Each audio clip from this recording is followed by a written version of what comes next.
All right, here we go. More evidence of this moving equipment and getting ready for this title shift. So wanted to come on and just make a. I don't want to be on here too long, but I thought I'd come on here and thank you, Father, for discernment. Be able to see these things being put in play, logarithmic, you know, step forward, just getting one more piece at a time on the line, so to speak. So I'll make a reference to the I've seen Patrick Humphrey. You ever watch him? He's a YouTube blogger, always big breaking news. He's always got all.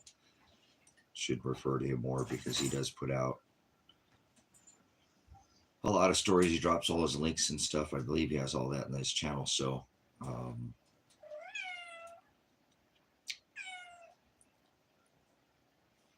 yeah, more. So Ontario, Canada, this operation, I forget it was Trillium or something. They're always, I told you there'll be no such thing as, all these exercises. They're just title disguises is what they are. They're going to do this. And so if you watch this information that's put out, they're going door to door in Ontario, and they get something like 800, walking around the streets, once again normalizing military on the streets, which, posse comitatus are not supposed to be used in a law enforcement capacity. Now they're doing this to say because it's some kind of exercise for heat, yeah, the magnetosphere, obviously, and floods. They said something about whoever the top commander was that they were interviewing said something about flooding. So I think they're doing the giveaway a little bit at a time, slowly revealing this. But I wanted to document that. I told you we should see this and continue to see all these What are you doing? Trying to drink water at the same time? The kitty's over there. She's making noise and drinking water at the same time. So, come here, girl. Come here, sweet pea. What do you need? Come here. Oh, she loves you, puppy. Oh, she does. She's gonna look at that. Oh, thank you, Pants.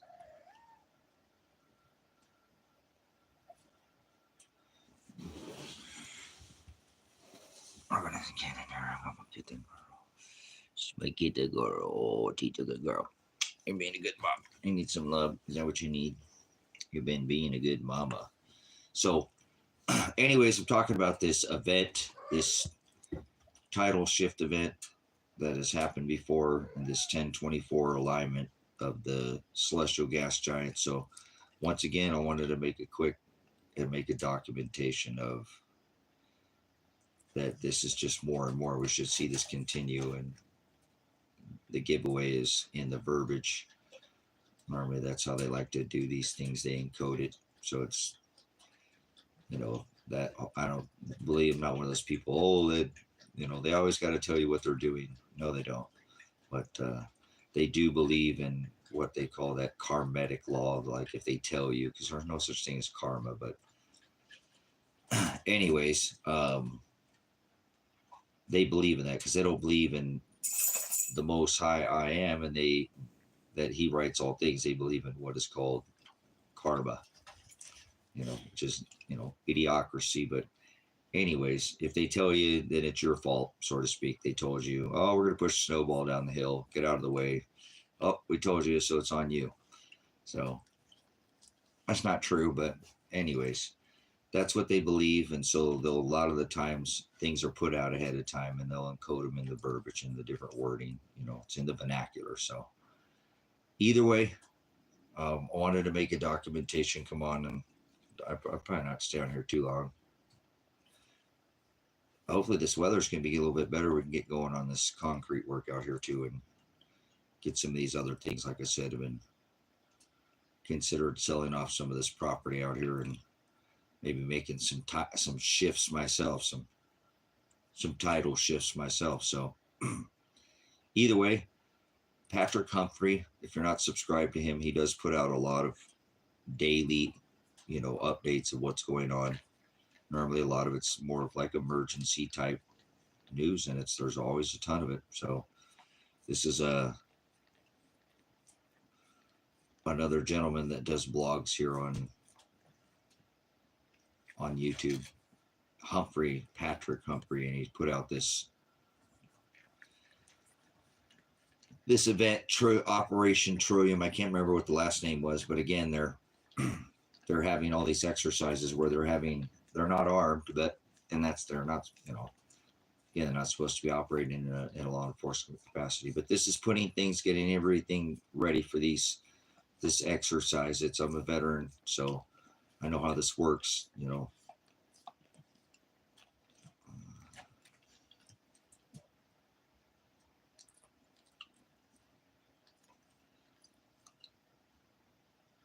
Nice.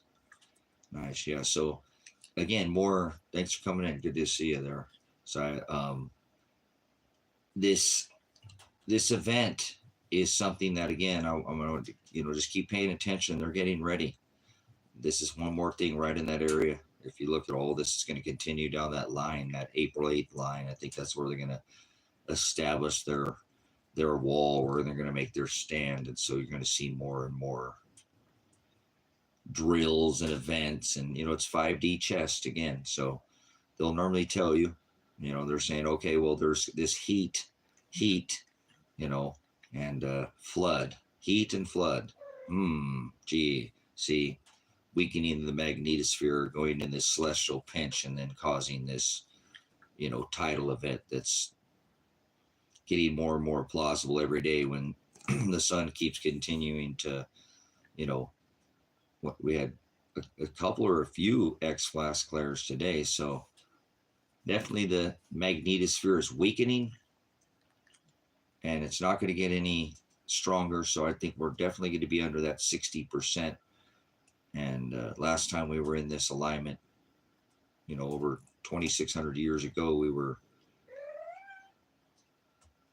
our magnetosphere, that magnetic protection, was at 100%. So just more and more. Here we go. We're inching forward day at a time here towards, and I believe the 1024 it's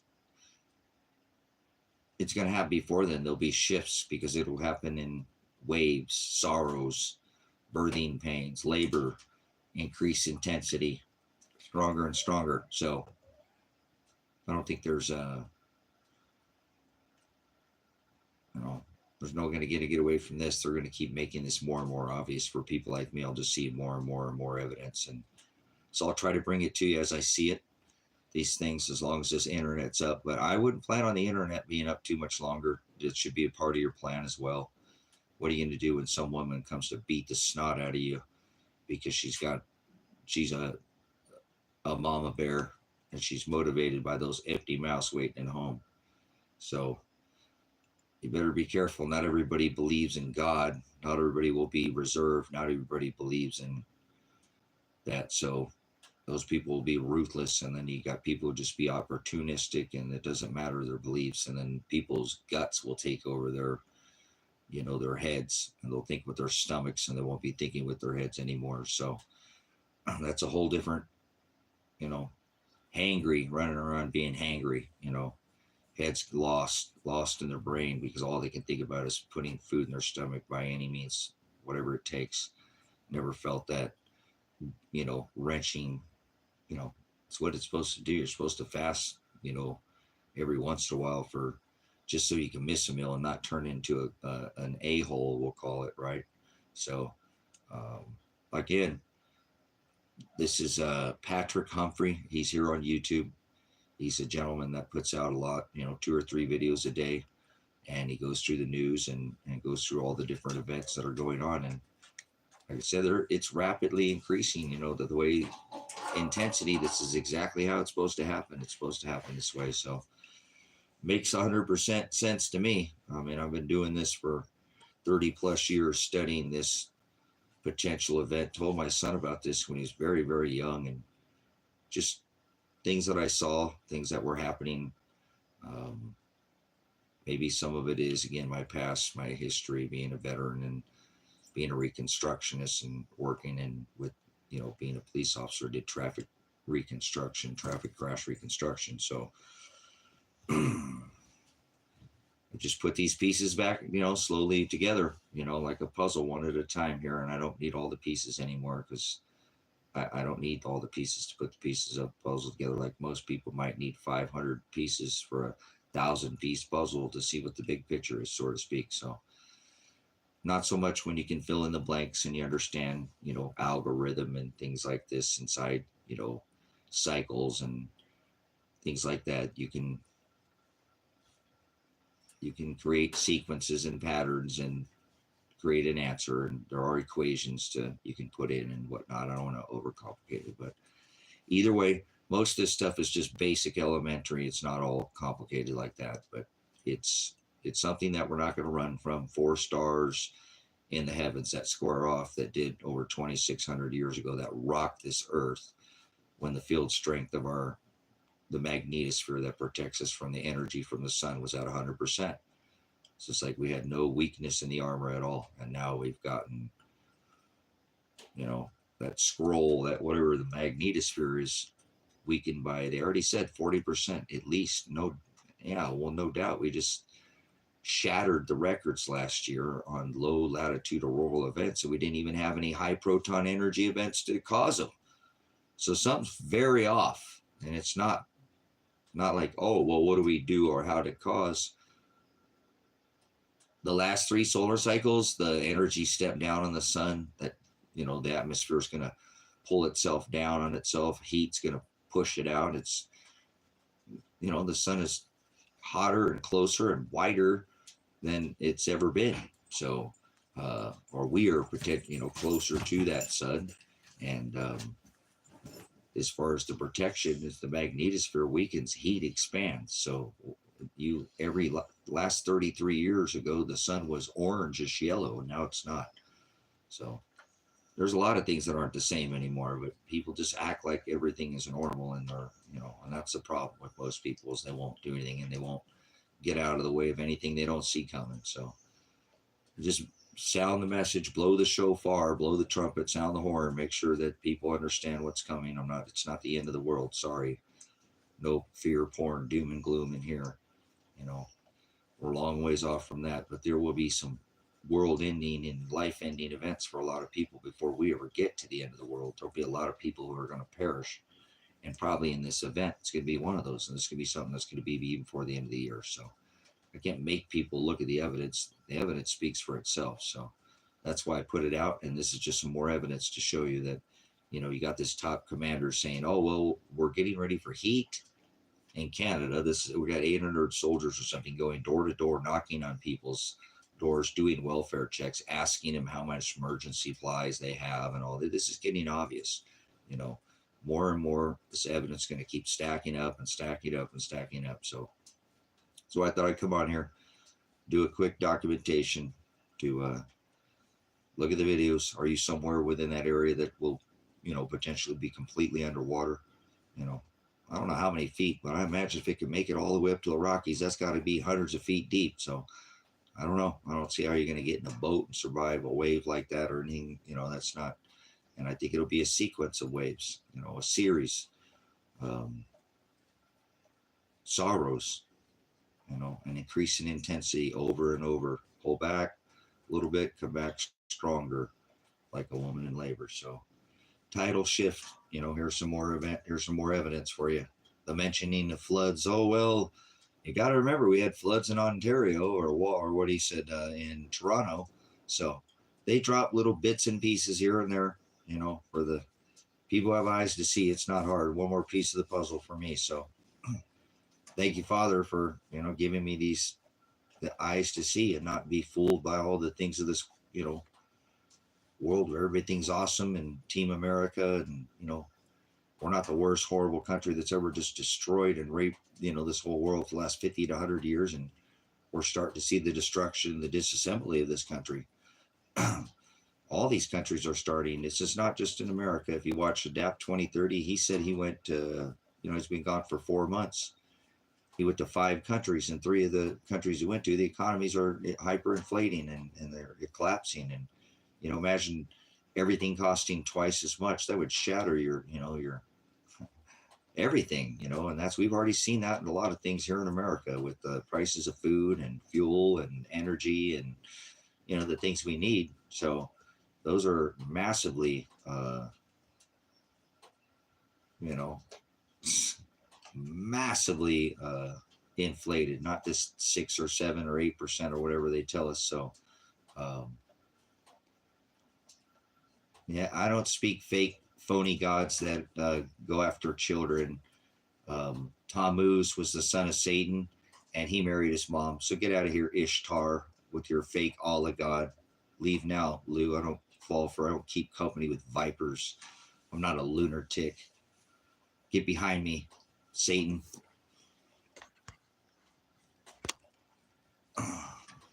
Yeah, I ain't dealing with that. So, Allah, your fakery out of here. So, God controls the stars with your lunacy, fake worship of your Ishtar and your Ashtaroth. Don't get me started on that.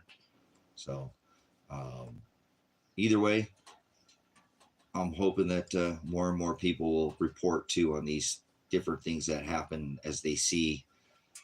I do believe this is going to be their line. This April 8th line is their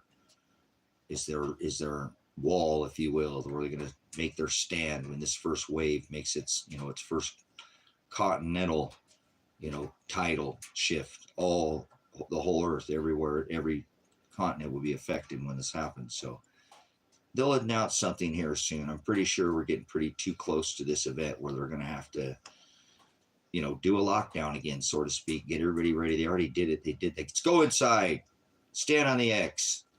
Yeah, go stand in rapture, get raptured at the April 8th event there, stand under the shadow, and the whole world was going to end and we're all going to die. And remember all that crap, all the fear porn I pumped on this channel. This is not what it is.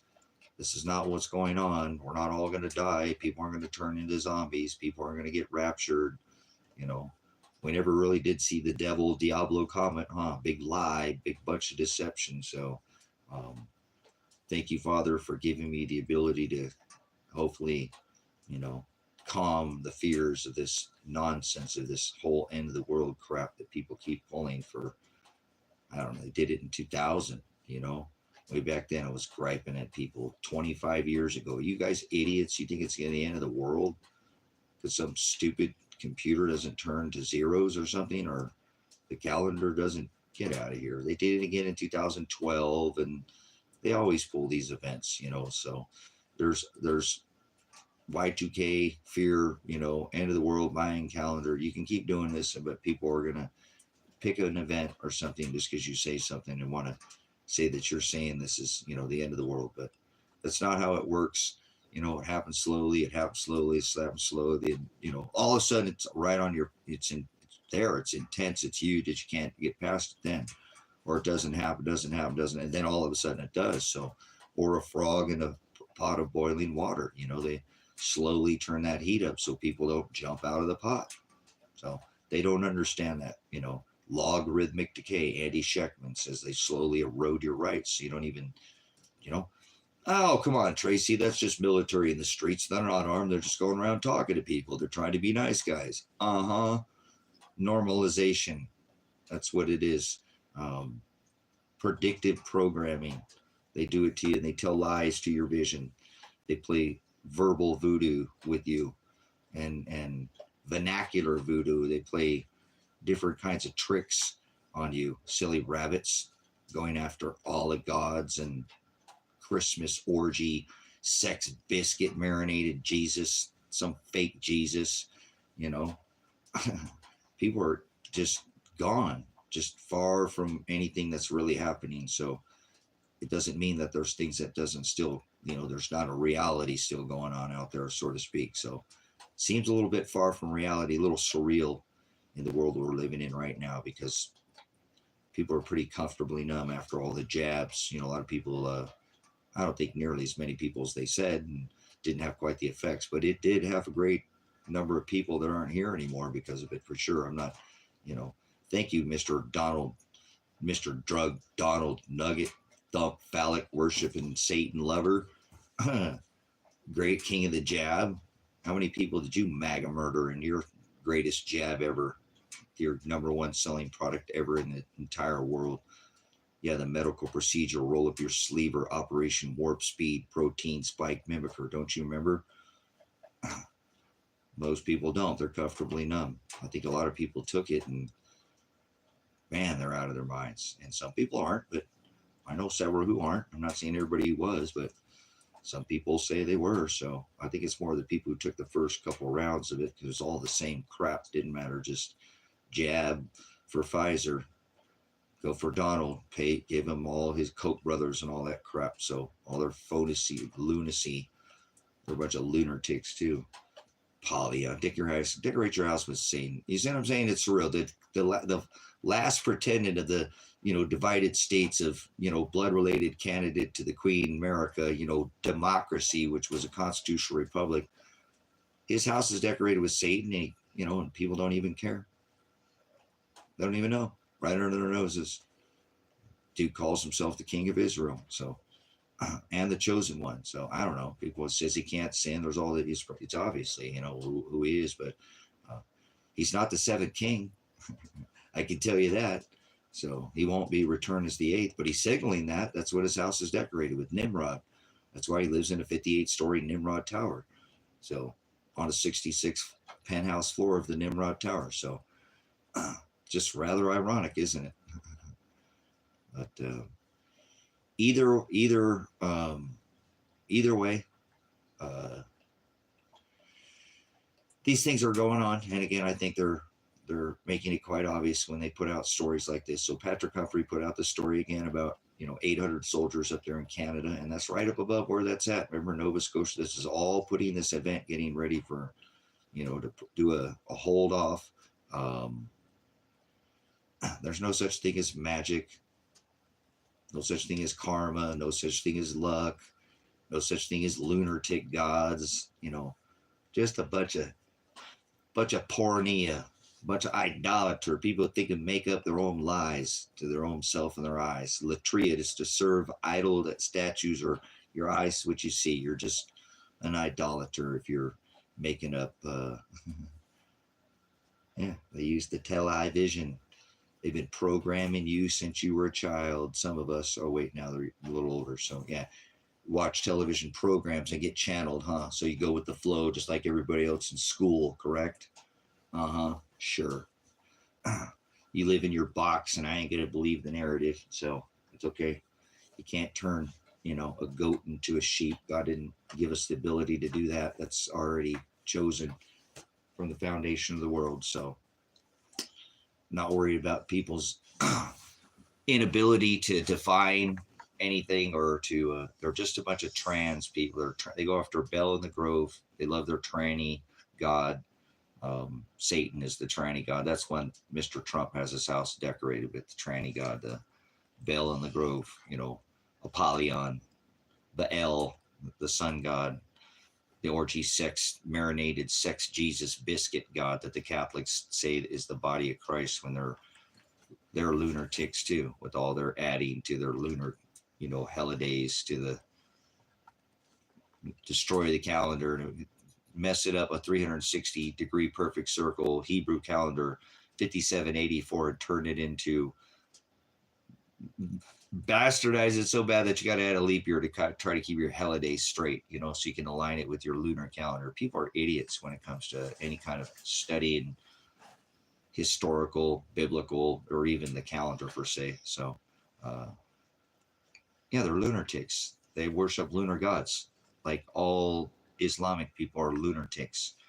They go after Ishtar. That's the Isis, Horus and Isis, Mary and Jesus. That's Tammuz, the son of Satan, and his mom, Semiramis. But people, they rebrand these things, and Christmas is the orgy sex biscuit marinated, king that they ate of their orgy of the Roman festival. But people won't even look into anything, and they say, oh, it's no, that's mass is the eating of human flesh. I know that's what the Catholics do. Remember, eat the marinated orgy Jesus sex biscuit.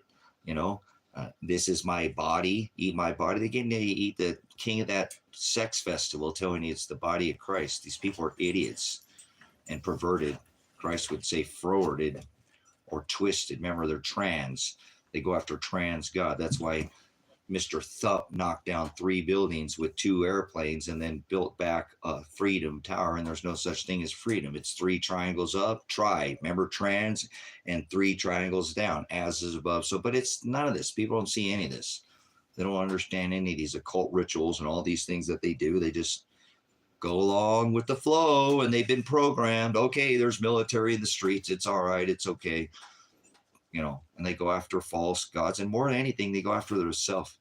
People are idiots. They believe we live on a planet, and that, you know, and you can't be much more of a Satanist than to celebrate a birth or go to a child's party or not even stand in and tell somebody, hey, you're a Satanist because you worship and you go to those kids' parties and you allow that. So you do the works of your father, the devil, too. You should rebuke that kind of behavior. You want to be a Satanist, celebrate birth. God hates that more than anything. The celebration of self couldn't be more vile or vain, but I can't fix people, man. I can't, you know, people don't want to look into what they're doing. That's their own. Remember, can't turn a goat into a sheep. Nobody will define it. It's like I live in this whole false, it's like 5784, right? Like, no, it's not. It's the 2024. What in the lunatic are you talking about? You Gregorian, oh, you're going by that Greek orgy sex pagan calendar, huh? Oh, okay. Or they align the lunar calendar for their pagan calendar and change the 360-day calendar, align it with all this orgy sex marinated Jesus biscuit Catholic crap, you know, crackers and grape juice, vanity, vain, vile tradition that God said is, you know, divorced his bride for celebrating the same thing under a different name. Sacrament of the Mass, what the Catholics call it. Mass is the eating of human flesh. M-A-S-S-E. Put Christ in front of it, Christo. It doesn't lop a letter off, put it together. It's still the eating of flesh of the orgy sex festival of the Yule wheel. They thought there was a goddess up there spinning, goddess of heaven. See, pagans were just idiots. They didn't know. Ignorant, maybe, I don't know. I think the word was there, but it wasn't in them. So it's not up to me to pull people to God, and not up to me to try to change anybody's opinion on anything, because most people have no idea what the word believe means. They think it's a thought in their head, when that's what believe is. It's not what you think. Yes, it is. I believe that. Okay, whatever you think. It's not, believe is a verb. It's not a noun. But remember, they won't stutter the emotics, the phonics, the babble, the tongue, the dialectus. They're just busos, no bathos, no knowledge. He said, my people will perish for lack of busos, lack of bathos. That's bis, the word bis, and he throws them in the abyss, place of no knowledge. That's what hell is. Abyss. Negates the word that follows in the Greek, like A in English, A in Greek. First letter. In the Greek, it negates, it cancels whatever word that follows. Bis is bathos or busos, that's knowledge. So hell is the place of no knowledge. My people will perish for lack of busos. I'll throw them in the place of no busos, no bathos. Oh, see what I'm saying? Yeah, religion is idiocracy. I don't believe in no religion. How about everyday Sabbath, everyday Jesus, everyday gospel, everyday daily cross is what he said through his apostle Matthew. Who shall ever come after me, let them deny themselves, take up your cross daily. Through his apostle Luke, whoever should be my disciple, take up your cross daily, follow after me. So you can't set it down. Once he tells you to pick it up, calls out to your heart, rebukes you, and says, stop doing these things of the world. Stop making up your own lies, telling yourself a bunch of lies. Study my word word at a time with a lexicon, then you'll know what it means. Study the Old Hebrew, study the New Testament in Greek. These are the canonized versions. Study them in the original text they were written in. Go from there, one word at a time. You're good. You don't need to know everything. You need to know the gospel. Are you taking up your cross, Tracy? Are you being prosecuted, persecuted, suffering, condemned, crucified spiritually by the world?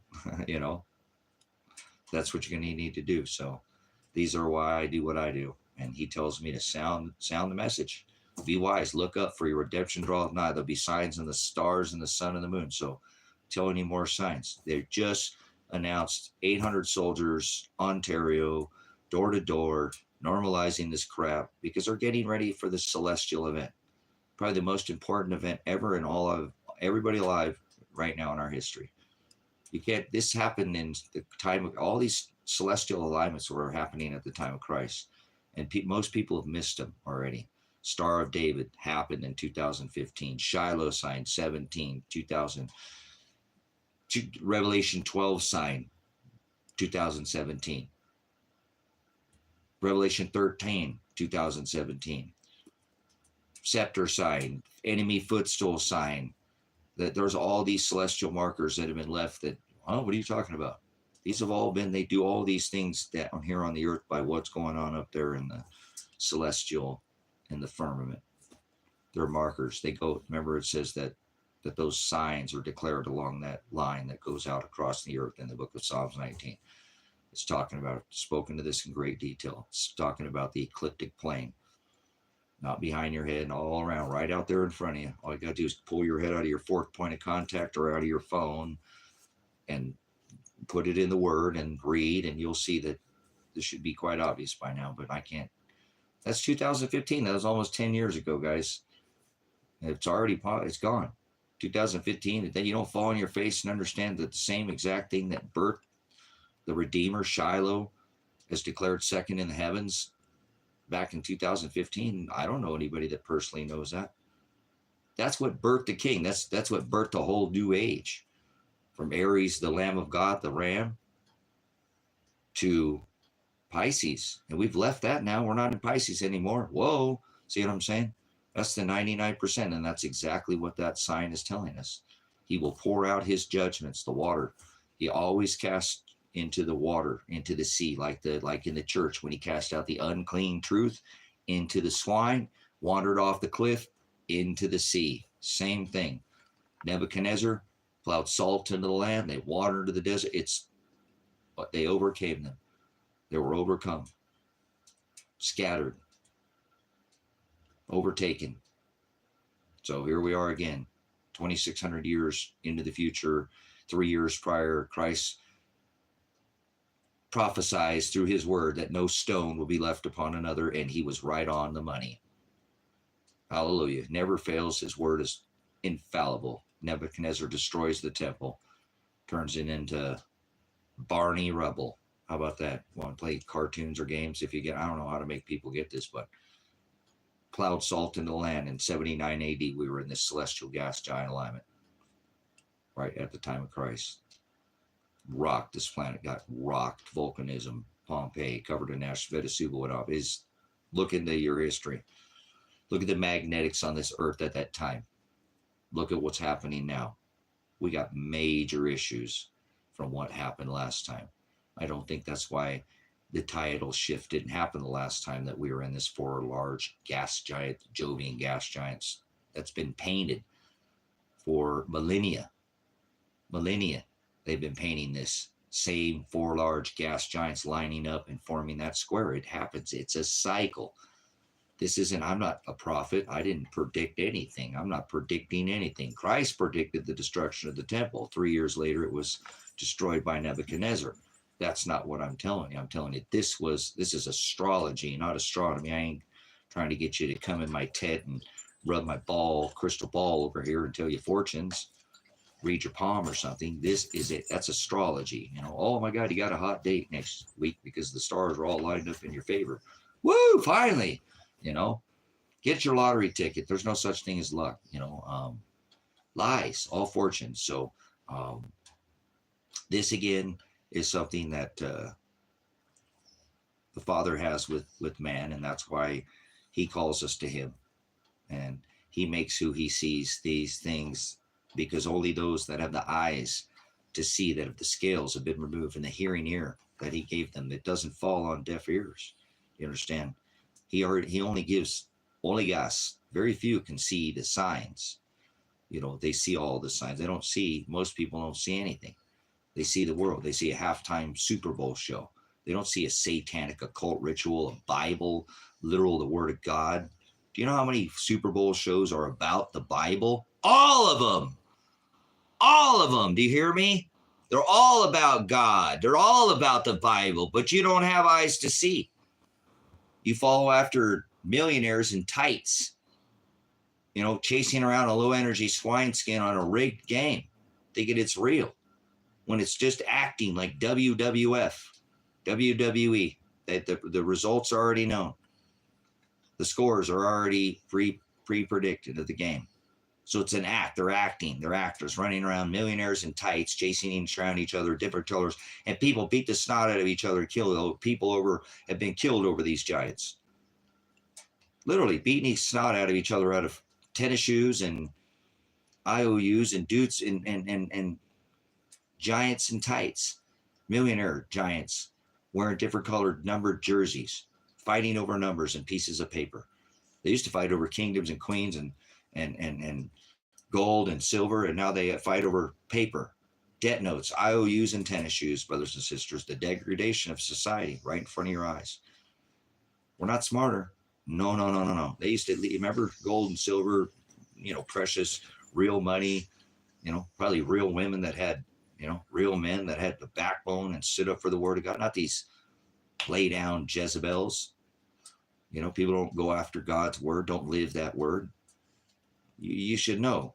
If you go to a football game, you should see that's all a rigged Roman, same thing as the Roman times. At least they used to send the dudes in there with lions and stuff. And, you know, I'm not into death, but they, you know, fight to the death. Now they're just chasing around a low energy swine skin, and we're smarter. Excuse me? Is there anybody out there? Too much Pink Floyd, Comfortably Numb, Roger Waters? You know, I don't know. What's going on? Is there anybody out there? I don't know. I'm feeling like maybe it's that jab or something. It's got people just comfortably numb, you know. Bow to the altar of Jabba, and pretty soon you'll be turned to Barney rubble, you know. Well, your house will, you know, throw you into the sea. The heavens are declaring it. The 99, Fomach, the fish, this age, these people are left in deception. He said it'll come like a thief in the night. He's making this so clear to me. I cannot believe how much is just waves of intensity. Yeah, Tracy, it's been there all along. Don't you see it? The Aquarius sign, the vessel, the water vessel pouring its judgments out on Fomahawk, the fish, the era we were just in, the deception, the era of deception, for all those that are sleeping, that are not in the world, right? They are not in the word, but in the world, right? No, of the world is what they are. They're idolaters. It's their controller. It's their leader. It's what they love. They love this dirt and everything in it. And that's because the word isn't in them. It doesn't guide them. It's not their compass. It's not their agape. So remember, I'm not trying to change them. I'm just trying to show you what's really going on right now. It's really hard to watch this, actually, to be a witness. But good thing I have celestial eyes and markers and things that gives me rest. And, you know, they'll hate you, Tracy. Oh, okay. Well, remember, they hated you before they hated me. So don't be anxious, Tracy. You're fine. You endure to the end and go through the suffering. You'll be all right. You know, you got to go through the suffering. So it's not hell. Hell is a place of no knowledge. You can't go to hell to get to heaven. That's the abyss. Can't be in the abyss to go to heaven. That's not the truth. So thanks for coming in, guys. But I wanted to make a marker of this, you know, like I said, same thing. Put a dot right there on the line showing you, okay, look, guys, Patrick Humphrey, he just put out this video, Ontario, Canada, they got 800 people, and that's right on the border. Don't think that's all right on this line. That here we go. Here's another supposed exercise. It's not an exercise. It's a disguise. Remember, I said there's no such thing as April 8th exercises. All those states of mercy, there's only tidal shift disguises, and this is another one. They're disguising this under, you know, this military exercise where they're going, well, there's going to be this, you know, heat wave. Oh, you mean about this magnetosphere rolling off? You can't go outside because it's like a microwave? That event? Men's hearts will fail them for what is to come upon this earth. Oh, that event? Oh, okay. This tidal shift event, the seas and the waves will be roaring. The nations will be in perplexity from that event, right? Is the word, brothers and sisters. They know it. Remember, they do it during the halftime Super Bowl show. So don't think they don't know about this alignment that I'm telling you. They're privileged to information. Do you understand? They're privileged, born with the silver spoon in their mouth. Yeah, the ones that fight, gold, silver, kingdoms, all that history, guys. So just repeats itself, and that's all that I'm trying to explain to you what this is. This isn't something you're going to run from the stars. So I think they're doing a bang up job, of keeping people so distracted from this event when the evidence is there. I mean, it's not easy to find. There's really truly only two witnesses declaring this event right now on this earth. Nope, just two. Myself and David, Adapt 2030 and Predestined for Light are the only people who are covering this tidal shift event. And he's not covering it in the aspect that I am. That's why I let his evidence stand alone. Look at his evidence and then look at mine and put them together and tell me that you don't see that this is how we're going to avoid it this time. We avoided it in 79 AD. Well, the magnetosphere was at 100%. The field strength, 100%. This time it's not. Something's going to cause these seas to lift. Gravity, magnetics, electricity. Remember, right brain, left brain, positive, negative, all this stuff that I've been teaching you guys, trying to just not overdo it and not let my frustration come out in it and just let the evidence speak for itself. And if I'm wrong, great. Hope I get thrown in federal prison and they extort me and take everything I own and say I was a fool and tried to say something that wasn't going to happen and I incited fear and all this. But what's going to happen if I'm correct? Not me, the evidence that I've presented to the world. Anybody can see it. It's on the interweb, so it's worldwide. Anybody can see this evidence that I put on visual. It's not hard to find any kind of information that I talk about. I'm not hiding. I don't put links. Go find the same thing. And some of the stuff I'm doing is pretty basic. It's more visual than anything. Try to make it not, and I'm not trying to talk down to anybody been a soldier. Everybody learns at a different step-by-step instruction. Some people learn a little quicker than the others. Some people get it real quick and they're real bored the whole time while these people are trying to get it still. So I try to kind of, give it a little more of a step-by-step elementary type of instruction. So it's not hard to understand, that somebody who's doesn't have a lot of studies in it can understand it. And David's evidence speaks for itself. Adapt 20s, 30s evidence. I mean, more and more, guys, I hope you see this squaring off of this, these four large gas giants is causing this increase in intensity from heat. We just had 4 inches of snow out here. And it's supposed to be 70 tomorrow. See, what did he say? I will turn from extreme to temperate and then turn it right back again. That's a breaking up of our jet streams, brothers and sisters. I know what's causing that. I've been putting that out for 10 years ago. I was talking about this event, trying to get people to pay attention to the jet streams and the changing. And then, 7 or something years, the whole thing just went loose and we started having subtropical, go over the equator and from the, and then that drift all the way up into the polar regions and make it all the way back down over the equatorial regions. I've never seen in 20 years of studying this. Noel School, all these different programs that they have where you can get in and look at all the upper level, you can look at the wind map. Spinning Ball Camp, Ben Davison should be talking about this, and he used to do wind maps and he used to get them off of Noel School and some of these other programs too. So they're out there, guys. They're not, none of this stuff is hidden. There's all these different, some of it's animation, but, some of it's, we still have to use the tools that we have. So using the tools that I've used here for 20 plus and almost 30 years, the internet's been around for a while. So it's not like this is, something new. And these tools you can find off and on. That's what I recommend people do is get on the internet and then try to find backup information, peer-reviewed journals. Use the scientific method. I'm not into the whole stupid, I don't even like the word science anymore because it's been corrupted, but The scientific method is that you always question the norm, you question the known, and you always theorize other to try to question it. We're kind of supposed to do that in a sense. We don't question the Father and His Word, but that's what we're supposed to do with the Word of God. Question it and then define it, and so we can get to the truth using the tools that we have. So I've used that same type of study. Again, remember at 19 years old, guys, I was certified an investigator. So I didn't ask for this brain. I really wish, I can't wait to turn it off and die. It's hard to be conscious. It really is. It's very overwhelming because now I can't stop paying attention because I want to see this to the end. He said I have to endure to the end to be saved, sozo. So I can't bail out of here as much as I want to. I don't want to be here anymore to watch this. What's going to happen if the information is correct? That means no more Grace and Truth Ministries in Tennessee. That'll all be underwater, more probably, I think more, a third, at least of the third of the earth will perish in this event.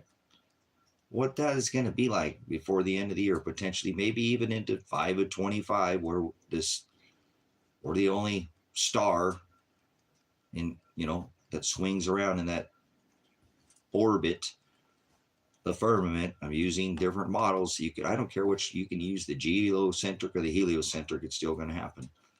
The weather, see, that's what I'm saying. Don't talk about shapes. That's not going to not affect the weather. You talking about shapes is not going to get you prepared for the weather that's going to be from what these celestial gas giants, whether you reverse the center in the middle of the universe or the earth, the middle of the universe. I don't care. The model works either way, guys. So I've looked at both models and it even works on a planetary dome, that model, right? There are things that they can't get away from this Captain Crunch. Remember, you can't get away with the crunch because the crunch always gives you away. So it just, the evidence should speak for itself. And I've really been beside myself here in the last couple of days with just how much evidence that has been presented. This rock is going to be cast into the sea. You just watch. All of these rocks, all of these continents, and everybody who lives on these continents who don't see this thing coming is going to get taken like a thief in the night. It's not going to be the end of the world.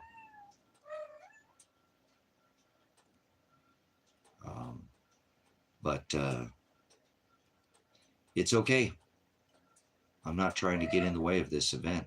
You're not going to get up there and move the stars around. What are you, some kind of heathen or something? You got a goddess of heaven up there spinning the Big Dipper around the pole star or something. You believe you can pray to Saturn and slow the sun down. You think it's going away. It's going to light a bunch of fires and stuff. Try to warm the earth during the winter months. Ignorance ain't going to save you here, brothers and sisters. That's what I'm saying. So glory to God for this celestial eyes. And the pain is hard in my heart, guys. I'm not going to lie to you. I'm in so much pain right now. I can't stand it. It's hard to be alive right now and to know that I keep seeing these markers and this getting ready for this event.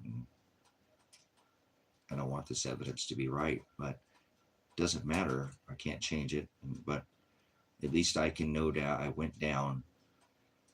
He said, look up, for your redemption draweth nigh. And he said in Psalms 19 that, that the firmament declares his handiwork. He said in the book of Genesis that they would be there for times and for seasons. Matthew spoke of the stars and the sun. This is biblical. I do not care what people think anymore. Believe. They don't even know what the word believe means. So I'm not trying to rise above, shine above anybody. But he said, if I hide that light, that I'm going to have hell to pay, brothers and sisters. You understand?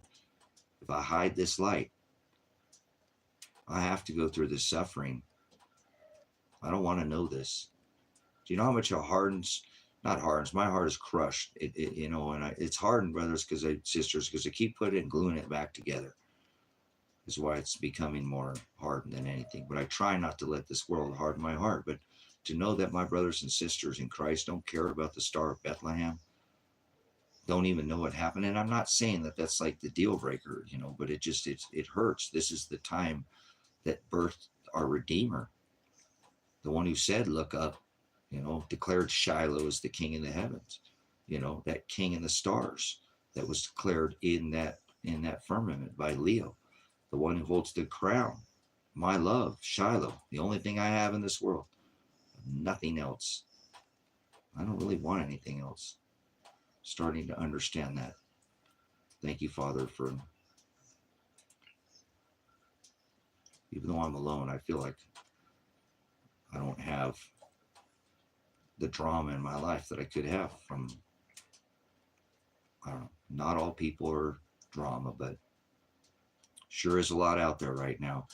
Seems like more people would be reading the Word of God and realizing that if He said, look up, and then in 2015 we see the same celestial marker that birthed Christ, that would be something that would mark you forever. That would seal the deal for me, you know. And then the Revelation 12 sign is, I don't need another day on this earth. I'm only here to serve Him. The only thing that would please me is somebody to whisper in my ear and tell me they cared about me or something, but whatever. I ain't tripping. It is what it is. I'm going to fall short and be weak and be lonely sometimes and cry like a little baby because I have got companionship. But I have the Lord. I have the Word. And I know that won't hurt me. It hurts me now, but it will be, it's a refiner's fire. It's for a reason. It's for a purpose. People don't normally have hurt me, and they do it for their own reasons and their own self. And so I got my puppies. They don't hurt me. They're longer I stay gone, the happier they are to see me. So it's kind of nice. I've been thanking God a lot for the solitude. I guess it feels like torture sometimes, but it's okay. It's just the flesh that gets weak, you know. That's all. I'm just a temporary flesh piece here, you know, having an eternal experience. It's eternal for me, but you know, the flesh is not a permanent thing, so it's not who I am. It's not who defines me. It's not anything I own or anything I've ever touched or tasted or smelled. It's the things I've done after I left here. Infamous, you know, the things I've left behind that will be said. Not about what they say about me now. They say horrible things about me now. I know that. That's fine. It's what is, you know, He didn't stand down. He wasn't the silent majority. He went down saying, hey, look up, guys. There's this marker in the firmament that's telling us this was the same time as this time of Christ. And here we are again. Here's this same thing that happened at the tribe of Christ again. Here's this celestial marker He said about the second coming of Christ in the heavens. He said it twice as a witness, declares to always, to make it a contract binding with His bride. There you go. Revelation 12 right there, given to John as the messenger, kept him alive so he can give him this book and give him all this apocalypse, give you all these revelations that are in that book so that we can see that living word of God given to John come to life in our own lifetime. And the mechanics of the Revelation 12 sign is staggering, absolutely staggering. So I don't know, man. It's like, wow, you know, and here we are, and it's another, what I think would be just as important celestial marker. Why? Well, because I think it's going to lift the tides up onto every continent on this earth, and not Noah flood the whole earth. The promise of the rainbow is He would never flood the whole earth again. This time when He uses the destruction, when He takes the principalities, powers, spiritual wickedness, the promise of to take the evil, the rulers of the darkness of this world from this earth and burn it with fire. This is not that event, right? That's coming. We haven't seen the fire, and this isn't the Noah event. That was 6,000 years ago. This is the 12,000 year extinction cycle. We're in the 6th. We're in the New Age. We're in Aquarius. We're in Apocalypse. We're already 3.5 years into this. The heavens have already declared it, right? The firmament is already declared. It always is. As is above, so is below. They do everything by the celestial markers in the firmament. So this is something that is just as important, because about a third of the earth is probably going to be gone before the end of the year. And we're talking about a billions of people type event that could potentially happen on this earth.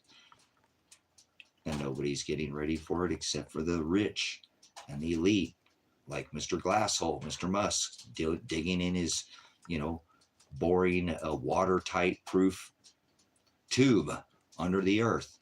And Mr. Trump hiding the technology from Tesla, from his uncle, to cover that glass hole with his millimeter bowl. Smart city, whatever, the wall that he said that he was going to build. It was not a wall that you would see. It was a millimeter wall, a ray, a sun ray, a wall, a Super Bowl, a stupid bowl. Come on in, 15-minute city. You can check in, but you can never leave. They're always going to tell you what they're going to do, brothers and sisters. They don't hide it most of the time. It's hiding in plain sight, like the nose on your face. Unless you're a woman who puts on makeup or something. Yuck, stop putting makeup on, ladies. That's gross. A little bit of lipstick. You want to get dolled up, okay, on occasion or something, but that stuff's harsh and toxic. You're beautiful the way you are. Stop putting that horrid mask on your face, please. It's okay to get dolled up, be pretty every once in a while. I'm not saying that lady can't go out and have a dinner with her man or something, get her pretty on. I'm not going there, ladies, but remember about vanity, please. I mean, come on. I'd be pissed off if I was a lady right now. Like, who the hell is doing this makeup on the president? That is straight up orange. He looks like the sun god Mithra. His face looks like it's just a big sun. Exactly. So he's meant to have a makeup line like, who's doing this guy? I thought this first ladies had the best makeup artists on the planet. Why does Agent Orange wearing a sun face? Anyways, guys, enough with the makeup talk. Pancake stage makeup. That's sickening. Bronzer now. They get a little bronze to them now, don't they? Huh? Some of this stuff. So either way, like I said, I know little ladies put a little bit of, that's all. If you look, guys, that's ladies. You out there seducing with your eyes. So anyways, moderation, ladies, please. Just don't, come on. Don't overdo it. Like I said, there's nothing wrong with getting your pretty on every once in a while for a special occasion or something like that. As long as it's not vanity, and do whatever you want. Don't listen to me. I don't care. Do whatever you want. But that's how I feel about it. And, it's putting on somebody you're not. I really wish ladies would be a little more comfortable. I don't know where this dived off in this conversation, but be a little more comfortable in their skin. A lot of the stuff you put on your body is extremely toxic, cool, awesome. And your husband gets to wake up every morning with the same lady that he went to bed with, not some Giannis two-faced. Giannis is the January Joker, 2 decks, Jokers in a deck of cards, right? The Joker's wild Trump card. Yeah, Mr. Orange Face, Joker. So, anyways, that's awesome. Nancy, that's awesome that your husband gets to wake up to the same woman he goes to bed with every single morning, not somebody else. Go to bed with 10 with a 2 o'clock with a 10 and wake up at 10 with a 2. No, that's too much alcohol, right? No, anyways. I think it's okay for ladies to put on a little bit of makeup every once in a while. But when I looked into makeup, guys, it's so toxic. It's toxic. It's, yeah, no, they all do. They all, remember these first ladies? No. These first ladies? No. But they have the best makeup artists on the earth. The first lady of the United States of America has got the best. Why? Gee, I wonder. Start doing some. Yeah, it doesn't matter if you put lipstick on a pig. I'm not kissing it. That's still a pig. It doesn't make it pretty. You can put a pearl necklace around its neck. It's still a pig. I'm not going to kiss it or touch it. I don't eat pork. So, no, thank you. I'll stay away from that. It's that you can eat whatever you want. We're not under the covenant. Eat all your bacon. I'm not, do whatever. It's a lot of worms, guys. And be careful eating pork, man. That's something to stick with you for a long time when you start eating that kind of stuff. It's low energy too, meat. So eat whatever you want. Again, put on the makeup, guys. These are just, I'm not trying to change anybody. This is just I guess I'm just having a rant now. It's just gone into a rant, but yeah, don't like pork. It's just Eat all the bacon you want. Okay. But anyways, I don't want to stand here too long, guys, but I wanted to make the point that Patrick Humphrey, he's another guy who's got a beard. His beard's even a little bit longer than mine. He puts out big breaking news every single day. Say, this is big breaking news. You know, it's always big breaking news, big breaking news, big breaking. Every day is breaking news. Every day it's an emergency. Every day is breaking news. But guys, the information he actually puts out is good. He's not some kind of fear porn, you know, spamming with a bunch of false. He puts up the links in his videos and puts up, you know, all the visuals and stuff. I ain't tripping. I got so many other things going on in my life. So his name is Patrick Humphrey, and he's used to be homesteading. Now he's somewhere else. I'm not sure where he's at right now, but I think he used to be in Nevada, and he's a homesteader like myself, and he puts out news every day, guys. He puts the clips with it, so it's every day. It's breaking news. It's big breaking news, but his clips are good, man. His clips are good. He puts out good information. I would never give you somebody that I thought was trying to do it for money or just want, you know, a YouTube sensation. This guy, his heart is in this, you know, and our heart's filled with wickedness, but, you know, his heart in his head and you'll know him by his fruit. And so when I see his stories, he's not sensational, I guess, right? There we go. He's not being sensational. The news he's talking about are articles of things that are happening. And he keeps it pretty tight to the United States too. Patrick does. He keeps he'll talk about some things that happen out. Like now, he said in Ontario that there was 800 Canadian, you know, National Guard, you know, some, you know, the National Guard, some full-time, going door to door, knocking on people's houses, doing welfare checks, you know, normalizing this type of thing. And then what I've been trying to tell you is I'm trying to document this. I wish more people would report on this too, to me, if you are in these areas where you were on the line on April 8th. I believe that's where they're making their stand. That's where their wall is going to be. That's where they're going to say, all right, you're not coming over to the West Coast. Nope, we're not. They've got a grip load of migrants over there too. They can put blue hats on or do whatever they want with over there and say, all right, go get them now. All right, this is what we were waiting for. Okay, you know, and then you've got this, you know, these exercises that, again, this is Operation Trillium Millennia or some 24 Trillium 24 something, but what this commander, the top commander, was saying is that, well, we're doing something because of the heat, the extreme heat. The Magnetosphere, guys, that I've been telling you about, and flooding, like in Toronto. Yeah, the tidal shift that I was telling you about. So they're linking it, giving away little bits. And as we continue to see more and more of this, you know, information poured out, it should be very similar to one side of this line or the other, or right on the line. And that's what I'm continue to just try to be the person that puts it out there.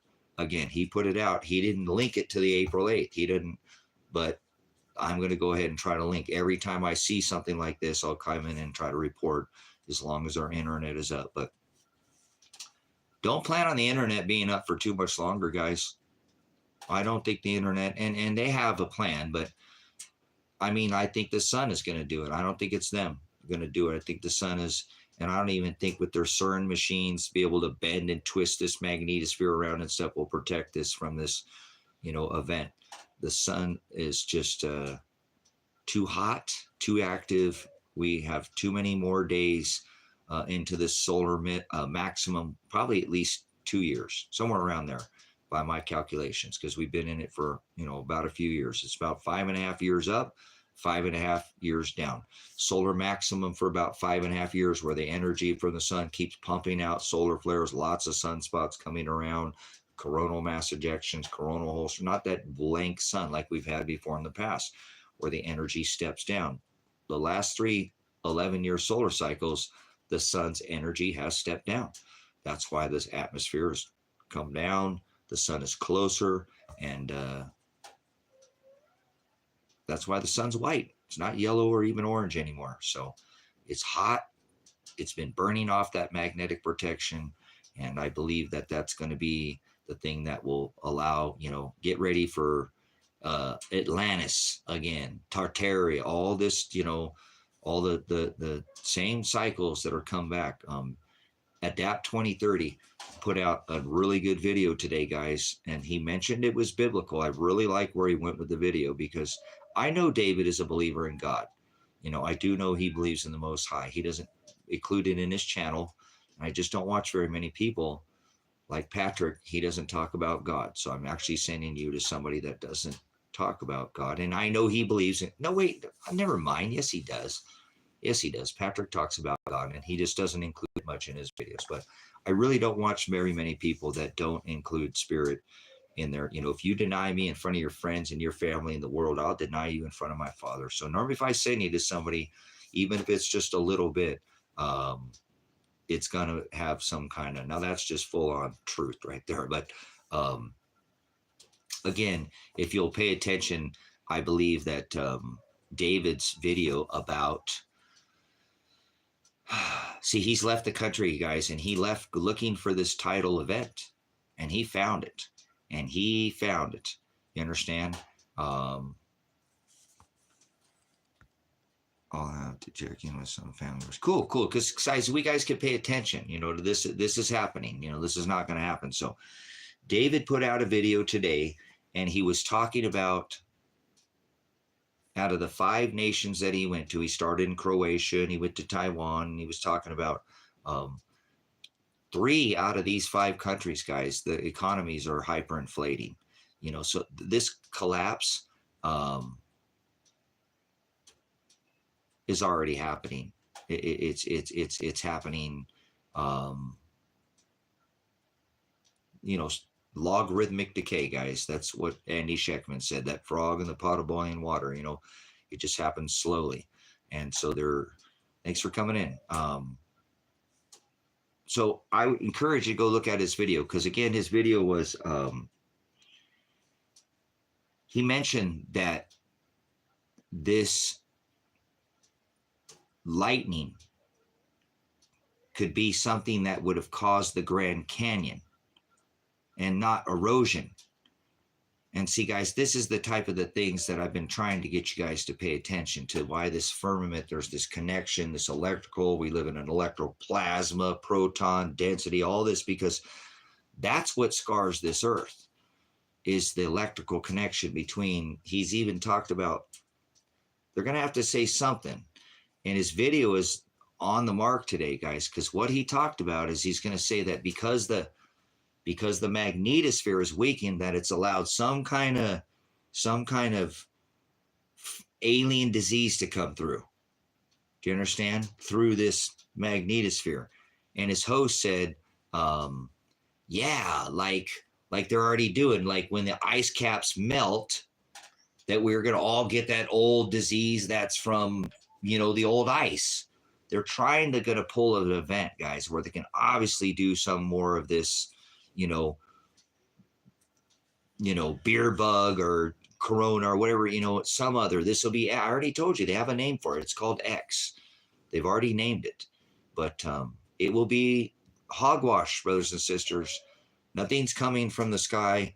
There's no aliens up there. That's what they're going to do it. They're going to call it some alien disease, because the magnetosphere, go watch this video today, guys. It's an epic video. I'm really pleased with this guest that put out the information about this. It makes me feel some comfort knowing that other people are starting to figure this out, what it is that's going on here. And, we can't know all things, brothers and sisters. There's definitely no way we're going to know all things. That's not how this works. But some of the mechanics and some of these things are definitely explainable. And this weakening of the magnetosphere, I believe, is going to have everything to do with this tidal shift event. And it's what's going to cause this ability for the magnetics. See, I've been trying to tell everybody forever, there's no such thing as gravity. You guys call it gravity, but that's a fancy man-made word for magnetics and electricity. The reverse side, positive, negative polarity. I don't want to go over and, swamp you with this and try to confuse you, but gravity is magnetics. Think about, that's right. So, and electricity, static electricity on, like a balloon, you can rub something and cause that spark that, the hair will stand up or the balloon will stick to your, you have polarity, magnetics.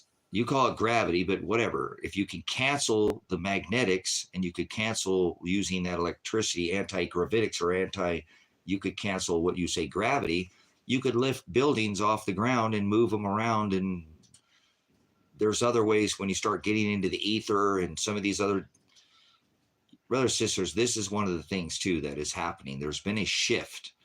We've had,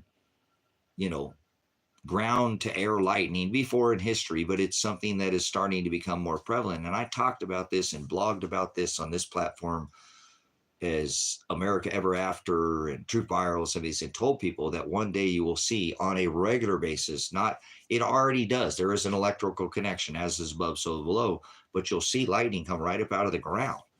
It's one thing when you think about lightning coming down and hitting you on top of the ground. But you ever think about it coming through your legs like a snake or some kind of thing coming out the toilet and biting you in your butt or something? Imagine lightning coming right up between your, I don't mean to go there, but brothers and sisters, and it's always been that way. But I told people there will come a time where it's going to change and it's going to shift. And we're already there now. It's happened. We've seen that lightning come up out of the Statue of Liberty, brothers. That's a grounding rod, but it's a reverse polarity, gravitics, if you will, and positive, negative. And so David was talking about lightning so loud that he said this is like what it says in Scripture. And it was just awesome to hear about him refer to something biblical today. And he said this is biblical. We're talking about lightning that would carve out the Grand Canyon. And so it was an excellent video today. It was did a really good video. It made me feel very because I talk about these things, about how a lot of these things, I look at a rock like a beautiful geode that's got all those different colors, and I think about all the different chemicals, right? And the fusion portion of electricity and fission and fusion, and then magnetics, and you call gravity. And I, in my brain, because I'm a reconstructionist, my brain has to reconstruct the whole process. When I look at a mountain, I don't see I see the process of everything that it took to make that. I never would risk this brain. I told you guys wouldn't last 10 minutes in my brain. You're like, let me out of here. Holy smokes. Give me the padded room. I can't have a normal thought in my head. It's all process. It's all filtered. It's all rhythm, algorithm. It's all sequence, cycles, patterns, files, clamming, showing, opening. It doesn't stop unless when I pass out.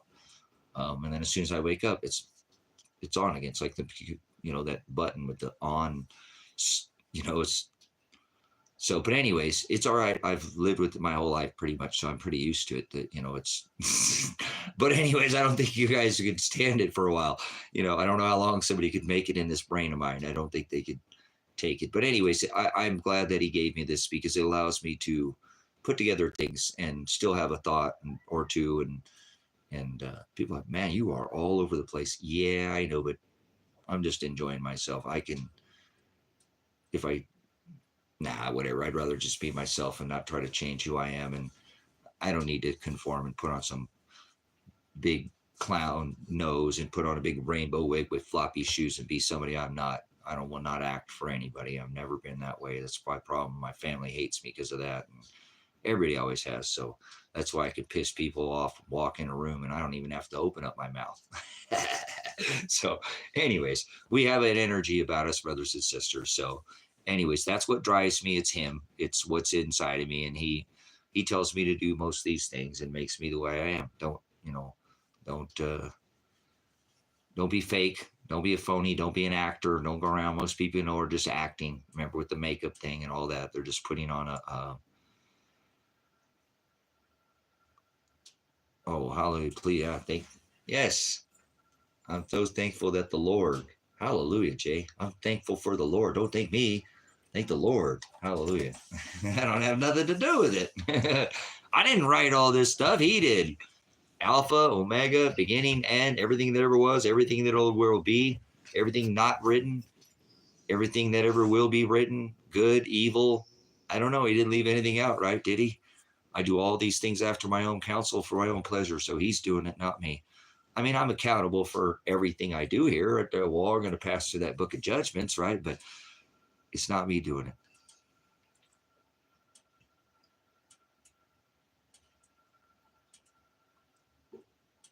No, lady, I know it is. I want to die. I don't want to be here anymore. I'm not going to see. I want to be 100%. I want to be dead.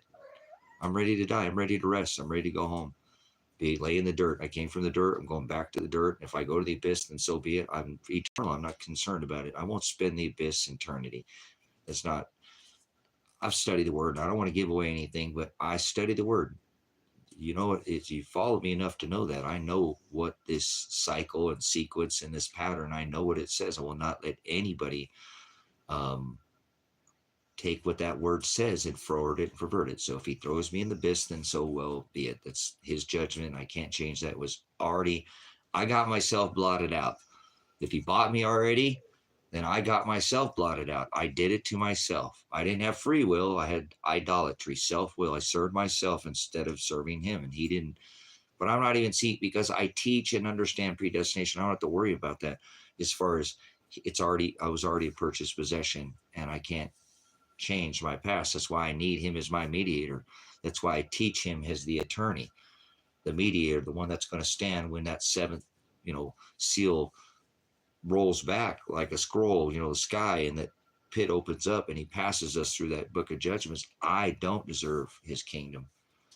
I don't. Even with celestial eyes that I was given and all the abilities that I was given, all the blessings that he gave me, it doesn't make me worthy. My past is jaded and shaded and done horrible things, and I don't. But I'm not. See, that's where I find my rest, is I can't change that. And so it's a blessing to teach others that, he also, through his apostle Paul, Romans 8:29, I also did foreknow. He had foreknowledge of the ones he already chose from the foundation of the world.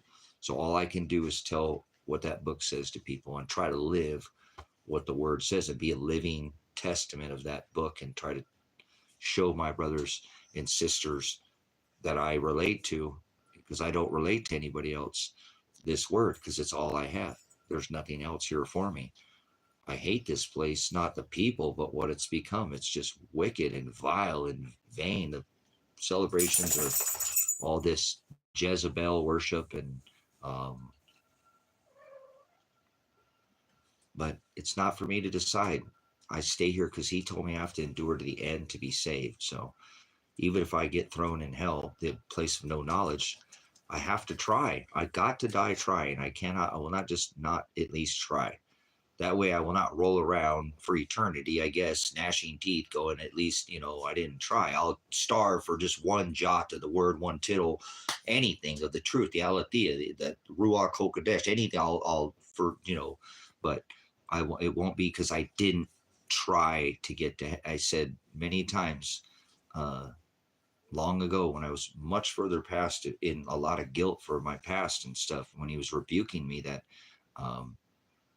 I was dead set. I was going to hell for sure. Law enforcement background, where I grew up in Los Angeles, it just there was no chance at me. I was just a vessel, a rat fitted for destruction, and I made poor decisions during the military. Family told me don't do anything, and everybody didn't like me. I was just always had troubles, problems. Just my whole life was just, it's always been like this. But anyways, no, you're not going outside. It's too cold out there, sweetheart. Sorry, the kitty wants to go outside. But it doesn't matter what I want. He makes me endure to the end, because I'd go be one of those statistics. I'd rather rest right now, but I know I have purpose. You know what I'm saying? I have purpose, and so I can't leave here, and his word keeps me here. So that's what's keeping me here. It's not me. I guarantee you, I would crash this ship. I would eat some metal, because this is what I think I'm about to witness. My heart is so heavy right now. I can barely hold it up. It strains me. The weight of the world is very heavy right now. It really is, brothers and sisters. That's my problem. I worry about everybody else, and I can't just keep to myself. It always gets me in trouble. I cannot, even sometimes financially or just in different ways, because I'm always concerned about the things of the world. And I was told at 12, 13, 14, 15 years old, you don't need to figure everything out, Tracy. What are you doing, Daryl? What are you doing, Sweet Pea? Come here, Sweet Pea. Come here, girl. You need some love? Come here, my sweetheart. Come here, Sweet Pea. She's being awful loud. But, yeah, you know, it doesn't matter. I don't have a choice. I have to do what his word says and endure to the end. And if I'm going to say that, you know, that I'm a light, then, you know, I have to be a light. I don't want to be a hypocrite. So I try not to, I haven't always had this light though. You know what I'm saying? What do I got here? I know some of the names on here isn't their real name. But God does. There are hundreds of thousands of people who are looking, searching, and you just feel it. Yeah, that's why I do things here too. No, you're not going outside. You're not leaving those babies overnight. No. I'm sorry. I still love you. You have to stay in at night. You were out all day today playing with the other kitties. I know you're a good mama. I love you. She's talking back to me. She wants to go outside. So she's been such a good mama to those two little kitties there. So, but again, either way, I know that my purpose right now is definitely to sound this message. No, I'm still stuck here. Remember, I can't get out of here. So, it snowed today, and the driveway is gonna take a couple days for the driveway to get fixed. And yeah, it's always. I got the two. Oh, my girl. I know you want to go outside, Sweet Pea, but you got to stay inside. It's too cold. I know the cabin's nice and warm, but I don't want you out there all night. I don't want you out there all night. Please, can you stay with the dad for me? It's my little girl. Yeah, 4 inches. You know.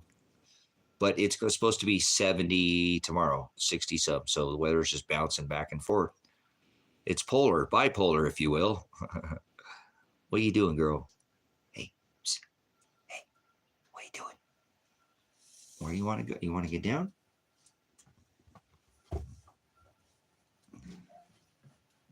She's going to go whine at the door again.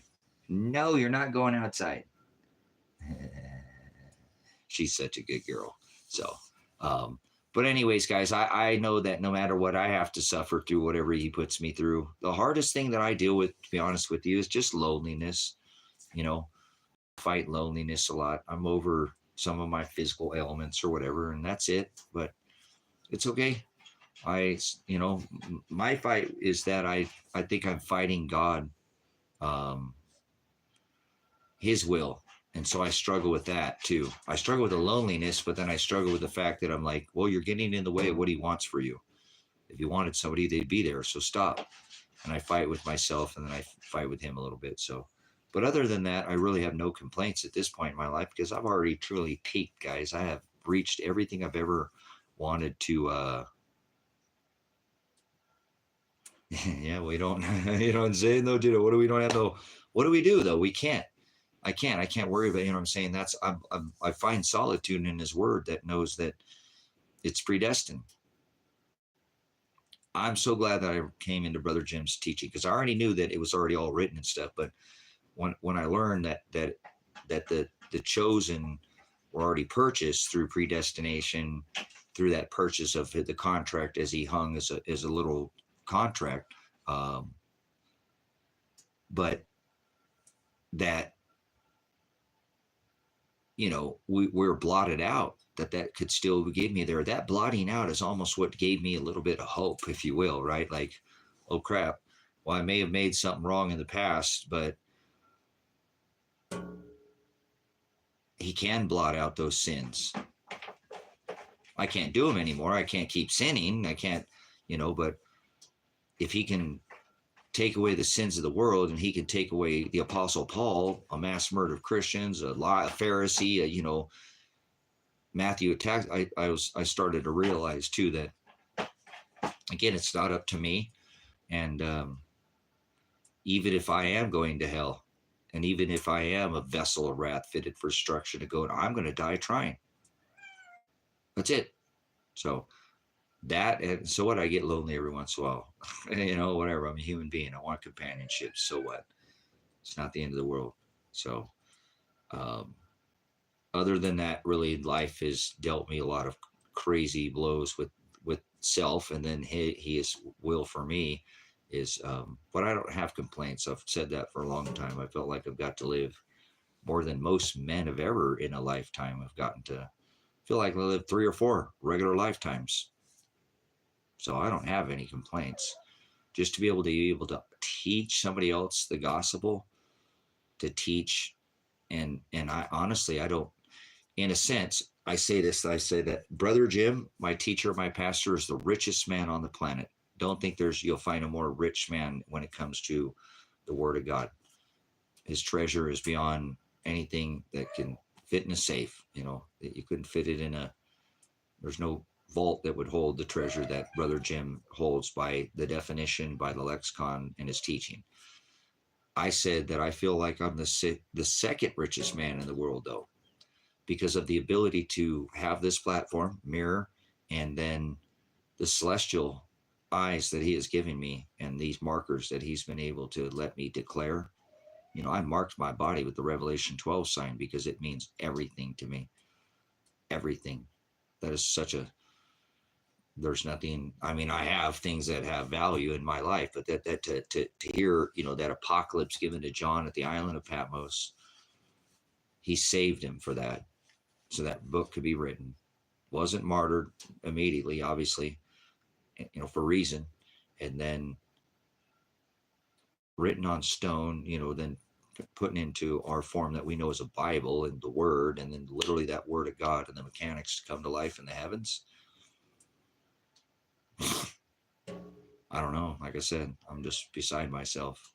I don't need to do anything else, guys. So he's keeping me here right now to do this. So I have purpose. Now I do. I have a ton of purpose. I don't feel like I serve no purpose on this earth. Absolutely not. But my purpose? No, I'm nothing. I'm rags. I can do anything he wants me to do. I will do whatever he tells me to do.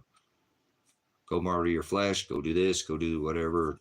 Die for me daily. So I'm trying to do what his word says. That's all I'm trying to do. You know what I'm saying?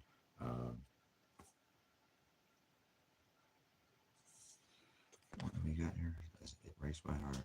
I want to see people on here being so mean to you. Just ain't name on a screen or me. So don't makes me realize that we need to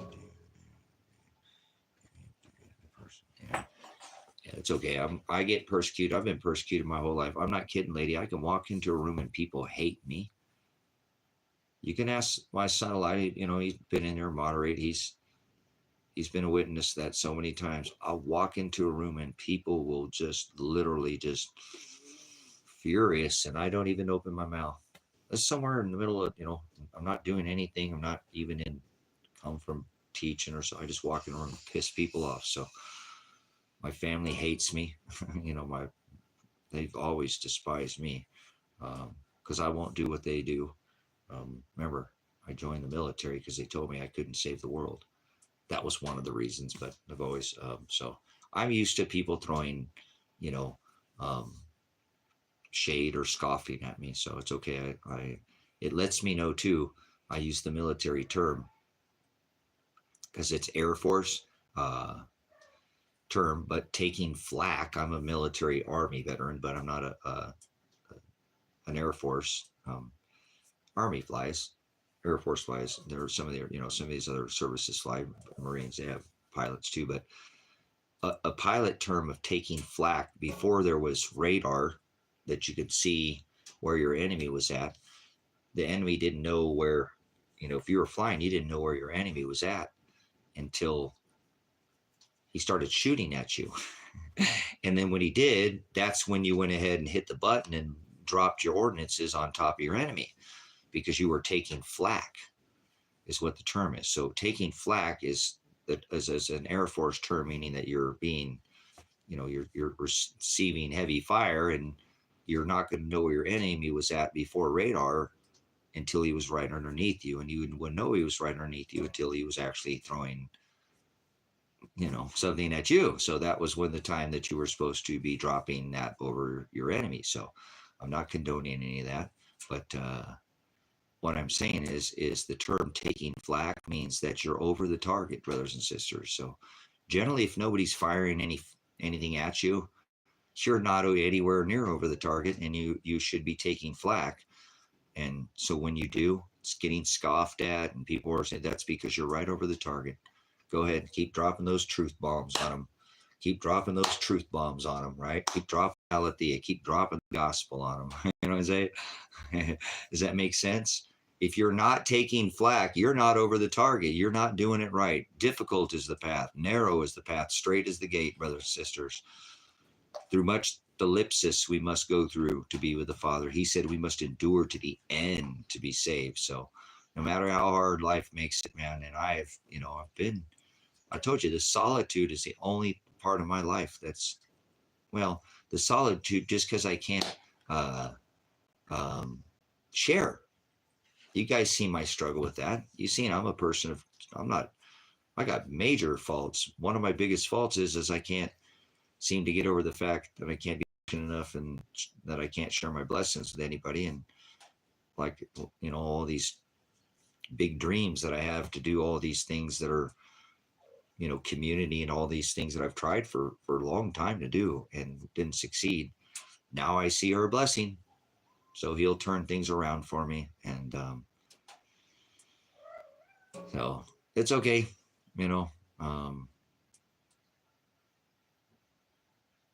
It's a good time to be alive. It really is. And it's also a very hard time to be alive at the same time. So double-edged sword, isn't it? It's a fine line that some of us walk. I know that it's an everyday struggle. It's an everyday battle, and it's an uphill battle. But remember, the uphill battle is what gets us, the path of least resistance is the path that most people take, guys. That's downhill, gravity, if you will, at your back, right? Easy. Every step is easy. It leads to where? Where does that lead to? Difficult is the path. The gates of heaven, right? So, straight is the gate. So every step that you take to that uphill battle lifts you up. Remember, brothers and sisters, let me give you another military term here. It's a beautiful term. I remember teaching this, hearing this, and I love teaching this. You know that a bird, right? Has anybody studied aviation at all? A bird cannot achieve lift without resistance. That's right. A bird could not get up off the ground. Remember always, why is there evil? Well, why is there a positive and a negative? A bird could not achieve lift without resistance. There you go. Did that answer your question why? Did that answer your question why? A bird cannot achieve lift without resistance. So that's what he's trying to do, is lift you up. Hallelujah. You can't achieve lift without resistance. A bird can't get off the ground. So fly, brothers, sisters. Let that, put the wind in your sail, and, be in the world, right? But be not of it, so that's a beautiful, I remember learning that. I was like, holy crap. Because I'm a veteran. I'm like, thank you, Father. My life makes so much more sense now. You're just trying to lift me up. You're trying to cause me to rise be a better man. If you really think about, you guys, about who you are, Lady, Y, Gina, all you guys in here, or really of who you are today, is because of the horrible things that have happened to you and how you responded at that moment. That's who you are today. And all the things that followed that, obviously, because if you'd have made a better decision in your life, obviously it wouldn't have gone that way, right? Or if you made a good decision in that hard time, see how, or sometimes how we manage ourselves under very stressful, hard situations, brothers, sisters, really shapes. It's not so much the good times. They're fun and yeah, some of them remember, but what sticks with you is those difficult times. And it really shapes. Think about who you are right now. It's all those hard times, huh? And how you dealt with them. That's who you are. So it's God shaping you, brothers and sisters. That's that refiner's fire that he puts us through. Because you are who you are today because of those horrible things and how you responded to that bad situation in that time. Because you can think about it, you could go back to that time sometime. You go, well, if I would have done that a little bit different, I wouldn't have got myself into that. Oh, I did. I got myself because I didn't keep that calm or keep my eye. And thank God for all things. I let it get the best of me. I let myself, and I see what I'm saying, guys. And, oh yeah, and that did shape. Oh, and then that happened, and I had to deal with that. Oh, and I did bring that. So difficult times is when he really gives us the moments to shine, brothers and sisters. Let him lift you up. Okay, so I'm sorry that I'm faulted and I can't always. I fall down. I get up. He pushes me back down. I fall down. I get up. He pushes me back down. I feel like I honestly, guys, it's my life has been a long struggle. Where I feel like my head is underwater. It's just recently, I feel like I got my head up out of the water for a lot of years, and he just pushed me right back down here recently, just like, and I knew it was coming. I knew it was coming because anytime I know that when I get a good of run of something good in my life, nothing by my do, it's something, and that's just an up and a downhill. It's ebb and flow, right? So, and I'm not trying to do that. Well, you set yourself up for that, Tracy. Well, no, when I have a lot of good things happening, it gives me a little worry that easily he could pull that rug out from it. I can't have too good for too long in my life. That's never been a consistent thing.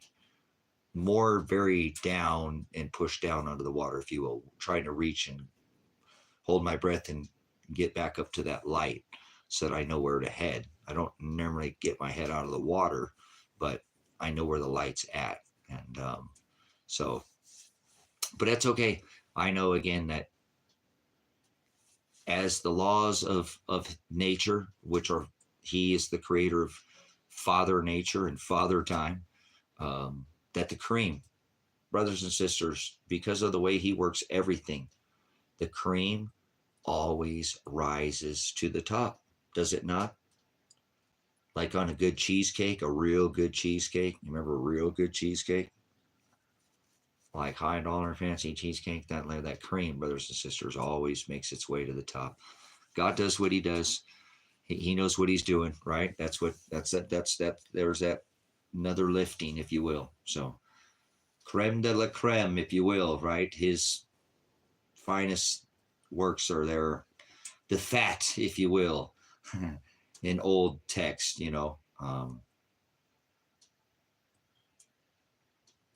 that's where you're going to have to do it, Gina. I'm serious. It's coming. But you don't have to. Gina, listen, please. If some of us get right here, we could get away from this right now and find a place that's away from people. Do you understand? Where we don't have to just leave with the clothes on our back. We could have a plan B and have that place to go to with those clothes so we wouldn't be left without, so to speak. You'd have to have enough to begin with and be able to divide it in time, right? By the glory of God, you were blessed enough to have it in one place. You can put all your eggs in one basket. So it is possible to achieve, success with what's coming. And maybe you won't have everything you had, but then you didn't, like we were talking about earlier, you wouldn't have to risk anybody's throwing hands or squeezing something off or hurting somebody or having somebody hurt you. You could just be wise as a serpent and gentle as a dove. Get away. So that's the way you can definitely help yourself, I believe, in the future, is by pushing yourself further away from large densities of population and try to put yourself in a more rural setting. And you'll be better off already. It might, you're probably just as prolonging your agony.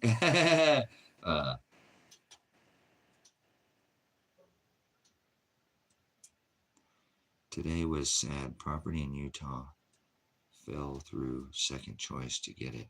So kill crime. The state and this country, so much is going on and many distractions, yet nothing can be taking my faith in God away. Nice. Where are you trying to go there, Kirby? Where were you trying to go to? You said you were trying to go to, time to go, guys. If there was ever a time to leave, and I'm not trying to cause any panic, you can leave right now. You can get on an airplane. You can drive across the country. You can, so you said you were in Utah. Okay, Utah. That's a good place to be.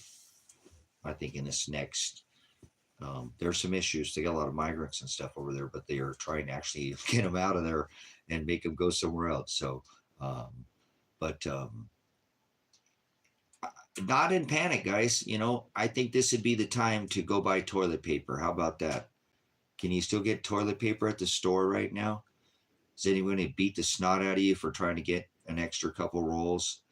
Heck, even people aren't going to look at you weird if you bought 4 or 5 rolls right now. Remember during the COVID, they would have looked at you like you were crazy, like you were buying everybody else's teepee, right? Can you go to the store and buy food right now?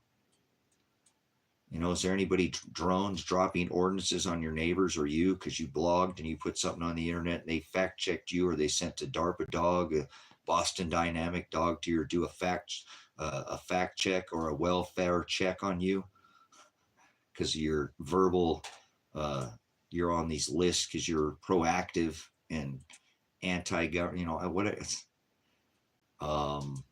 can you go right now and, you know, get on a plane, get on a train, get on a bus? This is the time you should probably be making that peaceful exit, guys, to do what it is that, you know, with what it is that you need. Well, you can do that. There's nothing wrong with that M6, and a lot of people do that in other countries.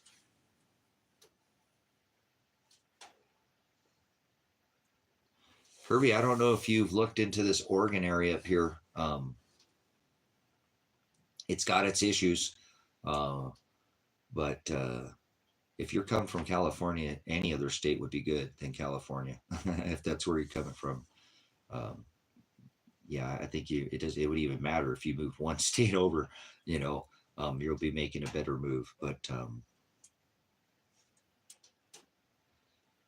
I do think this area is a pretty desirable area right now. And I don't know if you've ever looked into this area. Like I said, I'm getting ready to sell this property next to me so I can make this move that I want to make. Personally, I need to be mobile. I have property. I got lots of property. I have 65 acres of property, and I pay on 45 still, but I have 20, and, you know, I need to be able to leave here. And I don't have that ability right now because I've just got all my money tied up in everything else, the homestead, you know, the 20 acres that I tied up all my money into that and purchased that at one time because it came up for sale and I didn't want to have a neighbor. So I had to do it. I had to take every penny I had and savings and buried and sold all my extra vehicles and assets off, and I bought it, and I'm glad that I have it because I don't have a neighbor. So I've actually been thinking about selling it to fund because I don't have a vehicle to be mobile. So make a plan too. Please, guys, make a plan to where you can leave wherever you're at in a moment's notice. David at Adapt 2030 too. When I was watching that video earlier, guys, this is so awesome, man. Sometimes it's so you know,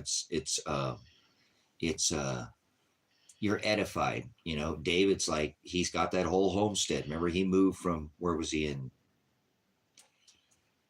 Somewhere in Japan, I think he was. But he moved back over here to the States, right? And he lives in Tennessee. And he said that, you know, he's like, when I got back from going over to, you know,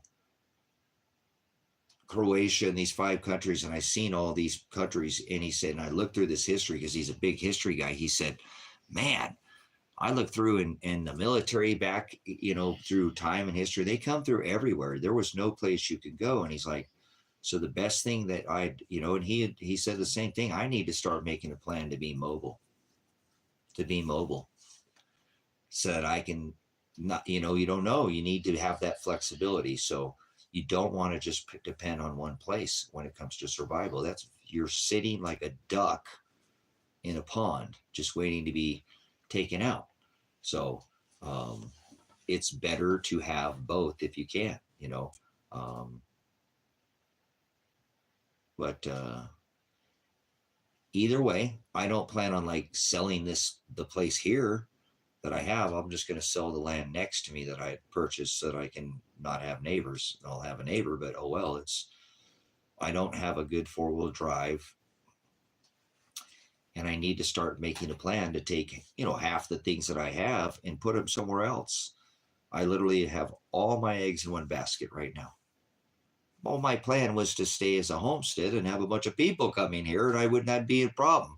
And I'd have probably told everybody if they were here, if I had 5 or 6 people here, I'd say, hey guys, we need to take and figure out somewhere. You see these woods back here behind us? We need to go in together, guys, and probably try to buy a 2 or 3 or 5 acre parcel or something, or just go find a hole. This is there's volcanic stuff over here, not bang, but you know, openings in the ground and stuff. Let's go find a hole and bury some of this stuff so we don't have it all here. And then if somebody comes, we'll all, like I said to Gina early on, you know, fall on the ground. Gina cry, whine, piss, moan, act like they got us, and then we'll leave.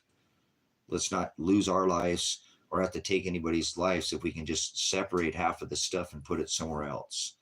So what I'm really thinking too is if I can't find that in my brain right now, I've got to do these things in steps.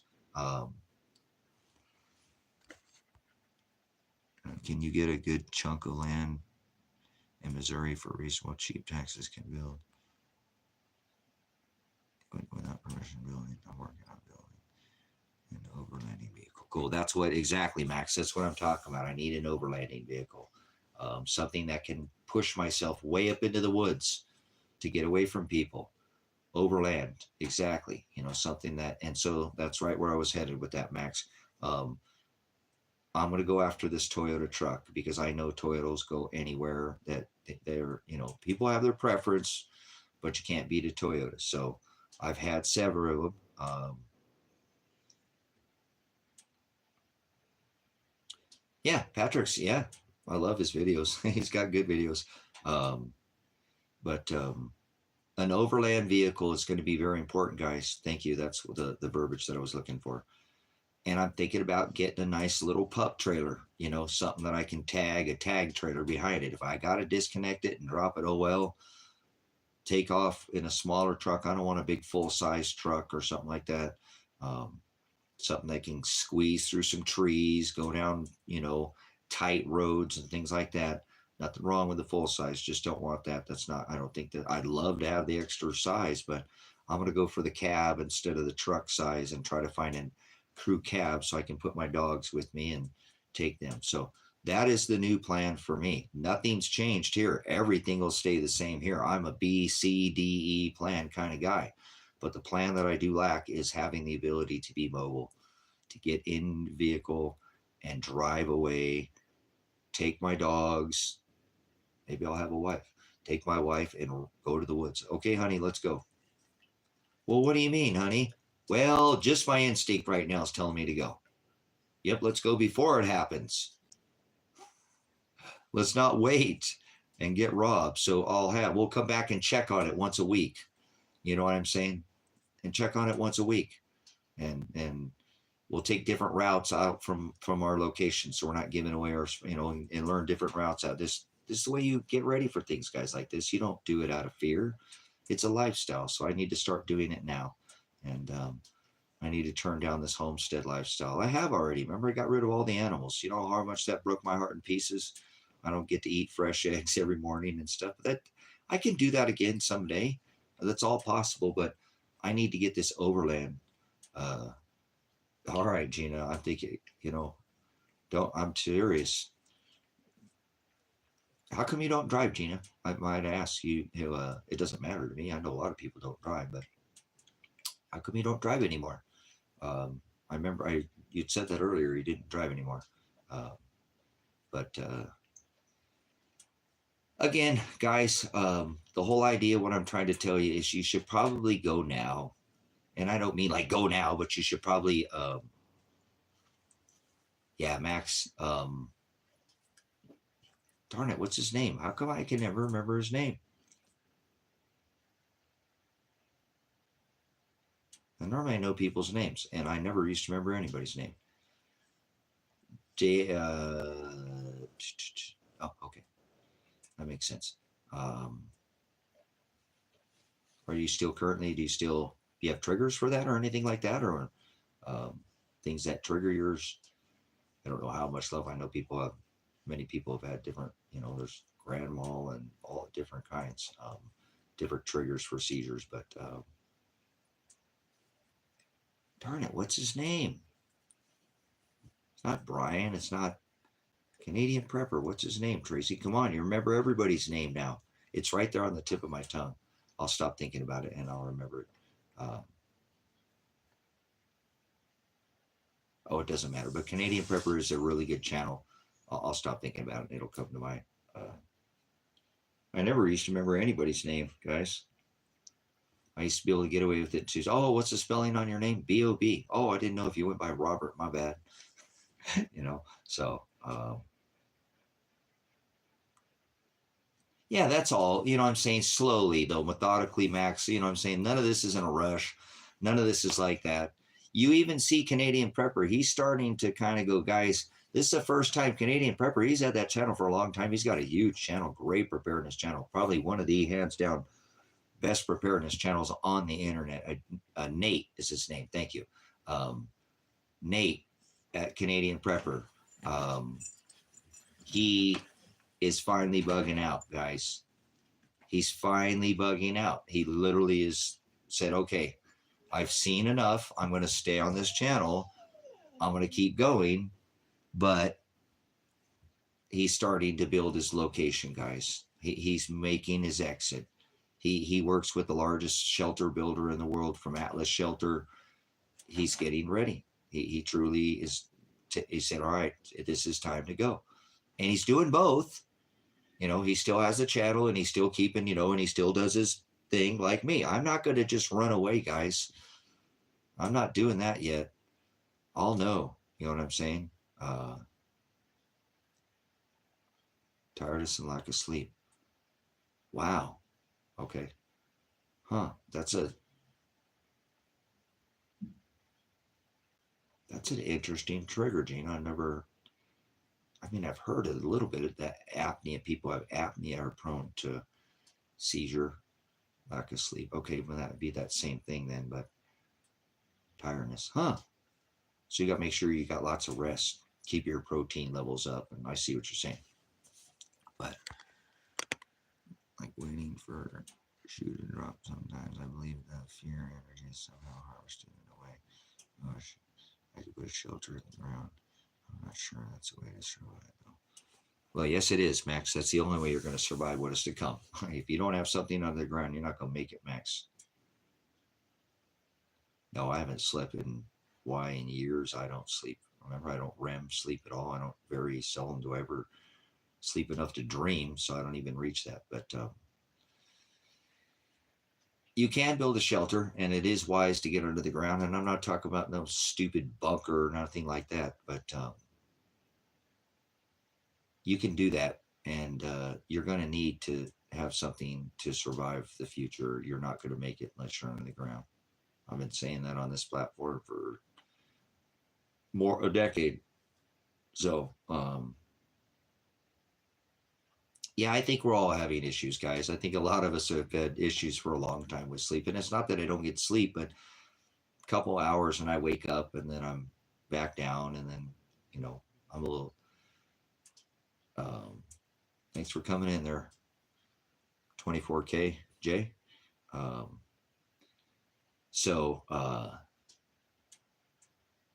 Yeah, I just don't think you're going to fed well unless you're away from the weather.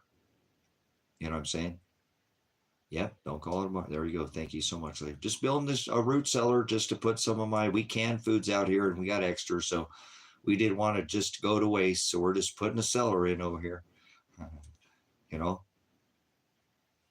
So and then you get out, guys, and then you reap the benefits because your neighbor's truck, you know, fasting presents them, but you have interesting. Now, how's that, Gina? Tiredness and but that would just wear down on you. But fasting, okay, I see what your body's going through. You need to do more fasting, and I'm not your doctor, but you need to get that stuff. Your body is trying to get you reset. I see what's going on with your body. I've studied nutrition for a lot of years. So, what have you stumbled into? We're talking about surviving the 10-24 alignment of the gas giants. So yeah. Do you have lots of extra meds, Gina, for your seizure meds? I don't know what kind they have you on, but that's something you're going to need, to have plenty of extras. You guys, if you're on some kind of meds, I'd recommend getting off of them if you can. But if you can't, you need extras, guys. You better find, there's another good place too, Canadian Prepper. Nate at Canadian Prepper, he has some of these places that can sell you prescription medication over the counter, you know, and send it right to your door. You can buy this stuff, you know, all these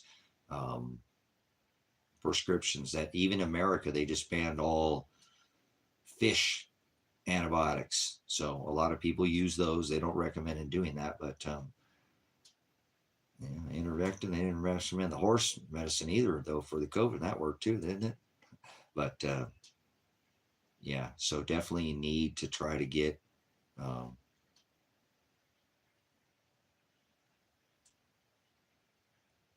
yeah, don't listen to him on that, Max.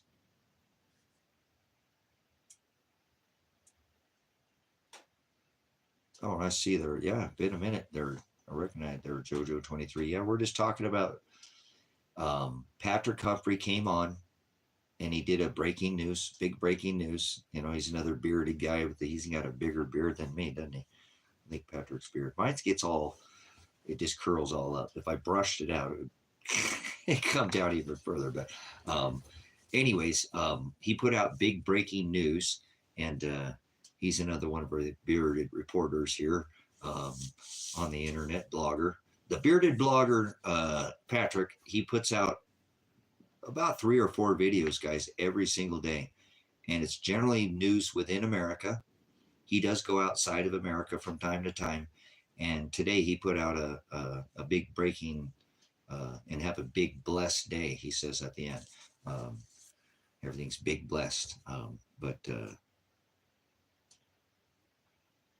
he put out a video about Ontario has now had this drill or exercise, which is Operation Trillium 24. There was another name in there. Yeah, I don't look like you've seen a picture. I don't look like this without a beard. Not at all. I look like a completely different person, but it helps hide my ugliness. There we go. So anyways, he put out there's this operation in 800 military reservists from the different, I believe they're like National Guard and some actually full-time, you know, like active duty soldiers are going door to door. Now they're not armed, but they're doing these different military exercises. And the commander of this whole exercise came on and said that they're doing it because of extreme heat, which I know what they're referring to. They're talking about this magnetosphere. And they're going to have to announce sooner or later that something's wrong with the magnetosphere. And they have, but I mean publicly. Yeah, the guy my dad's jolly, but yep, keto and fasting, cool. But I don't believe that this exercise is what people are thinking. I know that this exercise is part of this April 8th event where they're have you been hearing all the our system? Yeah. There's a whole college textbooks about it. The men's are full of the same. Yep. Yep, we can see that when they turn CERN on, you can see it bend that edge of that. It starts folding and doing that weird. If you watch, any of you guys watch Jesse? The person that I know, if you want to keep up on with CERN, is I'd watch Jesse at BP Earthwatch. I think it's BP Earthwatch. Really, it don't matter. It'll come up. Anybody watch Jesse from BP Earthwatch? He's been blogging for God forever, 10, 15 years. Yeah. He always, when CERN is turned on, he always covers CERN. Jesse at BP Earthwatch, he'll always cover CERN. When CERN is turned on or off, Jesse always covers it. And then he always puts up all the images at BP Earthwatch. Okay. So he's going to tell you when that thing is turned on, Jesse's, he's in any, I love Jesse. He's struggling right now too, guys. Do you guys see that? Because if you're watching, then you know, Max, he talked about that. Let's have that discussion real quick too. Jesse talked about that. Remember when he was filming me before the COVID, he filmed that eclipse, right? And then he said he went to the hospital because of that. He said that night, that whole emergency room was full of people. Whatever happened that night on that eclipse. And then he's also been recording and have people reporting, like I'm talking about people reporting on the line, have been getting sick, like bad, like whatever they did that day, the spraying, the excess spraying, everybody was talking about excess, like heavily, way more. They always do it anyways, a lot, but like way more. And there was a lot. Now, I'm not talking about the placebo effect because I've talked about that. People will do that. They'll jump on the bandwagon. Oh, yeah, I'm sick too. And I know I have to filter out some of those. But I generally feel like whatever happened that day, because somebody, Max just brought up nano. I think they hit I think they hit people that day with something, guys. I think they hit people with something. Okay, so you were watching that too, then, Max. Then you see what I'm saying. So Jesse got sick. Remember, he went into the emergency room, and now he's having some issues too right now. But I don't think he was on the line that day, and obviously he knew, but he caught on that there's something that happens on that time, and this was something. So I don't know what it is. Continue to follow Jesse because he had a couple videos at BP Earthwatch of this, and he has a pretty good sized channel. His channel was taken down and came back up. A lot of his followers came back, but are subscribers. But he definitely has a lot of people, guys, that are reporting in with a lot of different. And I mean, these are some pretty solid testimonies. I think, again, not just a bunch of bandwagon, because they're pretty valid. You hear people like, well, I didn't go outside, and or I didn't go because my family did, and the people, it seems, I have out here. Yes, I have. Yep, I've seen it here before. Sure, I'm at 4,500 feet at the top of the no. This just made the largest dark sky sanctuary in the world, guys. Not a better place to see the stars. They actually they're going to protect this place from what they call light pollution. So you better get your spot out here with me before they shut this place down, because I don't think in the next few years you'll be able to come out here anymore. I'm serious. I think they're going to shut this place off. And I don't hear anybody talk about this. I always get ahead of things before they just deemed it a dark sky sanctuary, guys. So this just happened, but I always tend to get ahead of things before most people because by the way my brain works, I've already reconstructed it backwards. And it's not hard to see. Look what I just said. If they made this place the largest dark 2.5 million acres set out of the light belt and protected from light pollution.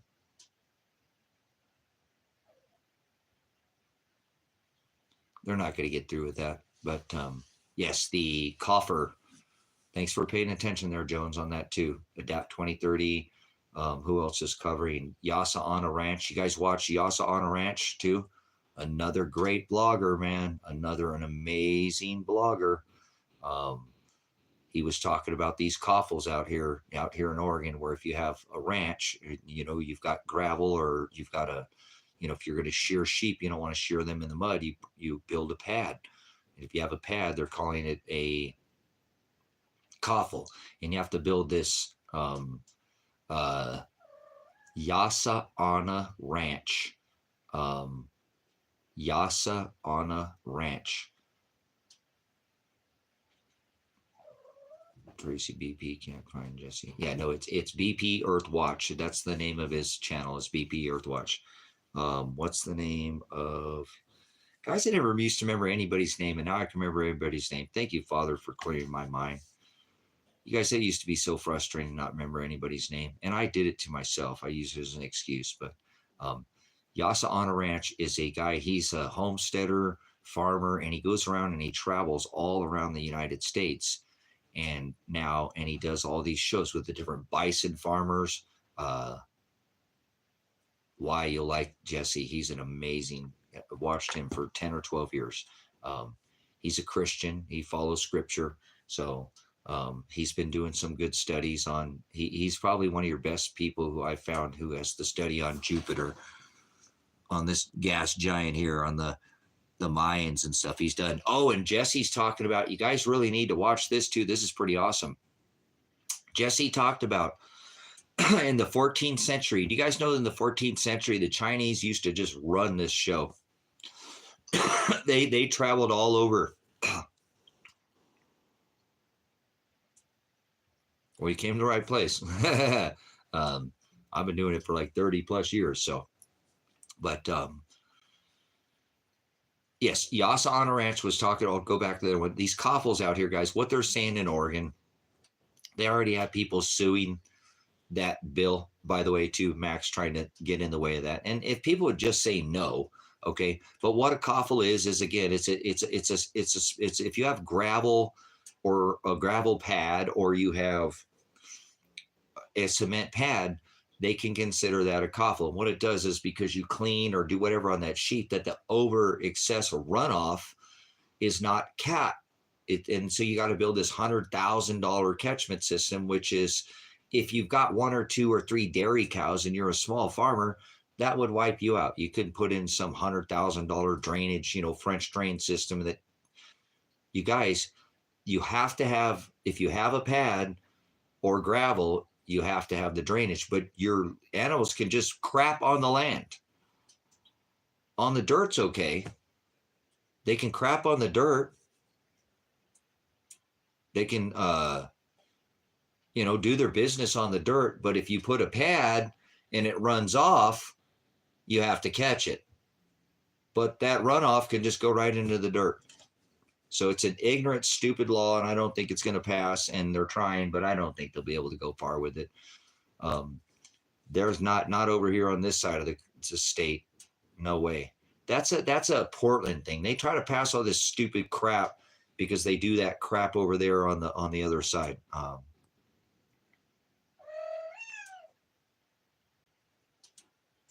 Yeah, that would, if it would be just, it matters what you don't spend. Exactly there, Max. So it's not always what you do, it's what you don't do. It truly is. Where you spend you can vote with your dollar, guys. Don't forget that.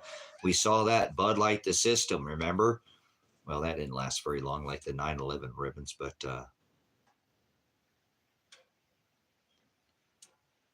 yeah, that's what I'm saying. A lot of people, if they just stood down to these governments and said no, they wouldn't even pass this stuff. It's people who lick the boot, or a bunch of bootlickers, and do what the government tells them to do. And, that's how we do this. Did the COVID affect you? Yes, because I couldn't help myself, and I went after the sheriff, and I did it. But I didn't ever not go out of my house. I went wherever I wanted. I didn't let anybody tell me what to do. It's like, I live out here. I've got 3-4 cabins. I'm not going to tell, nobody's going to tell me I have to ask permission to do anything. You know what I'm saying? I'm not going to ask this county for permission. I'm a man of the land and soil. I'm going to build a cover over my head. If I want to go hunt and shoot an animal, I'll kill it. I ain't asking nobody for no permission. I'm going to use every bit of that animal. It's always been that way. I ain't asking no king to hunt on his land or no. I don't live like that. You understand? You judge, thus will you be judged. You go by the law that you will be judged by. You will be judged by the law that you go by. So if you go by their laws, he's going to judge you by that law. So I won't let nobody tell me what to do. Hell no. You know what I'm saying?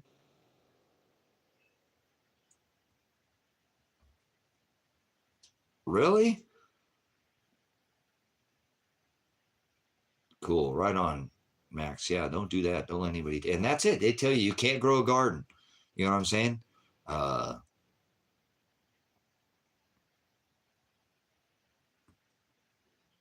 Yep, that's coming. Yep, all the great takings coming, guys. So I hope you're ready for this too. You know, I hope you're ready for what they know this event's coming. They're very aware. They're getting ready for this. That's why we see all this taking and all this, you know, switching out of getting people off their land and shifting people and moving people, getting people to stand on the X, people to go inside, people to fear. And it's all just a setup for what is about to come. So should be pretty obvious in the next, you know, you don't have that much more time, guys, to prepare. You really don't. You know, things are getting more expensive every day. They're costing more. The shrinkflation, the items. If you stock up on things right now and you bought something from last year, it's twice as much, and you're getting 3 less ounces, 5 less ounces, 6 less ounces in your package. It's getting quite obvious that this is getting towards the end of this cycle. You know, these are all cycles. So we're already entered the new cycle. And that's what people don't understand is we've already entered the reset. So they're resetting everything right now. And it's because they know that this tidal shift is coming. I'm pretty certain that everything you see over the next 6 months will have everything to do with this tidal shift. And they'll just keep masking it. What is the tidal shift caused by? The magnetosphere, guys. The magnetosphere, brothers and sisters. The magnetosphere is hammered.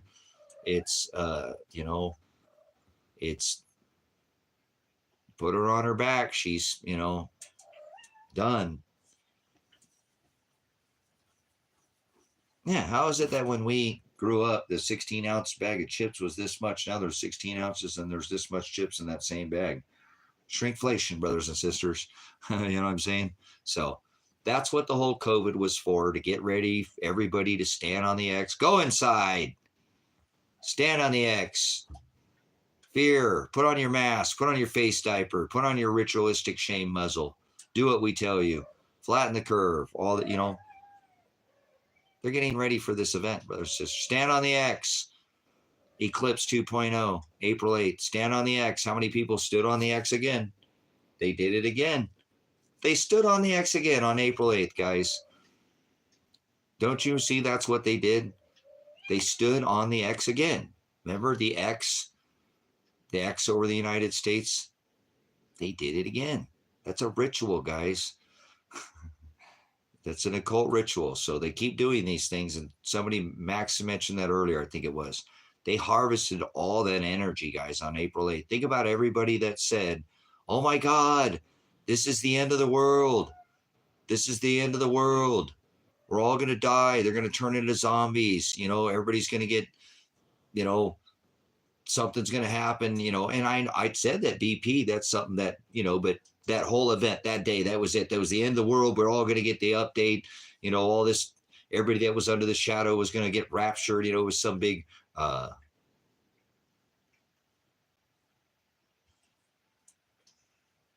nice. So think about all that fear that day that they harnessed all that energy because everybody had this whole idea. And what was this channel putting out the whole time? Hocus pocus. It's a bunch of crap. It's a bunch of crap. This is a big nothing burger, guys. Nobody's going to get raptured in Rapture, Indiana. Nobody's going to get, you know, nobody's going to turn into a zombie. Nobody's going to get their 5G update from the jab. This is the one that's going to turn everybody on and they're going to turn into a zombie. Remember all that crap during the April 8th eclipse? And this channel was putting out that you guys are putting out bad information. You're putting out fear porn. You're sitting there. This is not even, why is the sun going from the west to the east? Remember, we even had Mr. Ballcamp, the largest, you know, spinning ball camp, who's not even talking about the 10-24-24 alignment. Obviously, he was, you know, he's a shill, and he put a pencil on a school desk, you know, on a table, and said, "See, the shadows move the opposite way." Yeah, well, you're talking about a fixed object, you idiot. These objects are moving together.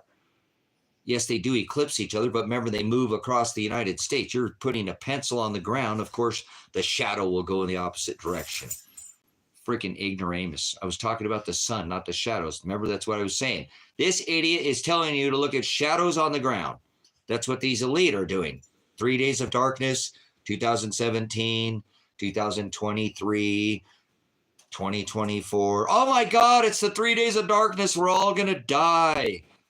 You guys, please. I mean, the ignorance of people will just take everything and make it the end of the world. So I don't want you to take any information that I give you and make it that. If you do that, you're doing the wrong thing. I actually had people come in after the whole April 8th thing, because I streamed for probably 100 hours before even on the subject, telling people this is a big hocus pocus. I actually believe I covered the April 8th event in more detail than any other TikTok, YouTube, Patreon channel, any other channel on the internet. I think this channel here covered the April 8th event better than any of the other channel. Nobody put up the stuff that I put up.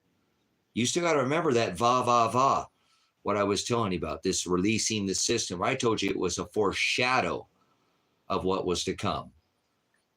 Yeah, Mr. Kart Racer. God, I miss Mr. Kart Racer right now, because somebody was talking about bunker fuel, and nobody covers the aerosolic radiation management or the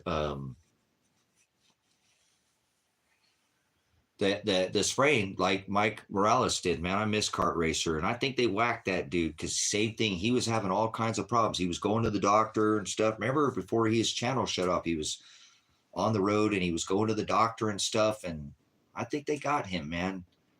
He went too fast. He went too fast. I mean, people die and stuff, but Mike wasn't like that. He didn't have no problems like that. I mean, he had some, but man, he went like that. He was gone. Man, I miss Kart Racer. God, I miss that guy. He was good. Timothy. I've heard that name. I'm not sure. Is that his channel? Is that a channel name? But yeah, guys, if you guys don't remember Kart Racer, he's been around a long time.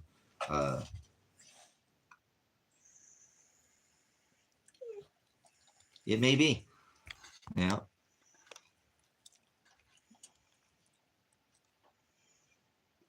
Oh, let's make a mention of that too. Do you know the coolest thing about Kart Racer? He's one of the few people that on the internet used to talk about all these bunker fuel that goes across the ocean, that these things are way worse, guys. Way, way, way, way, way worse than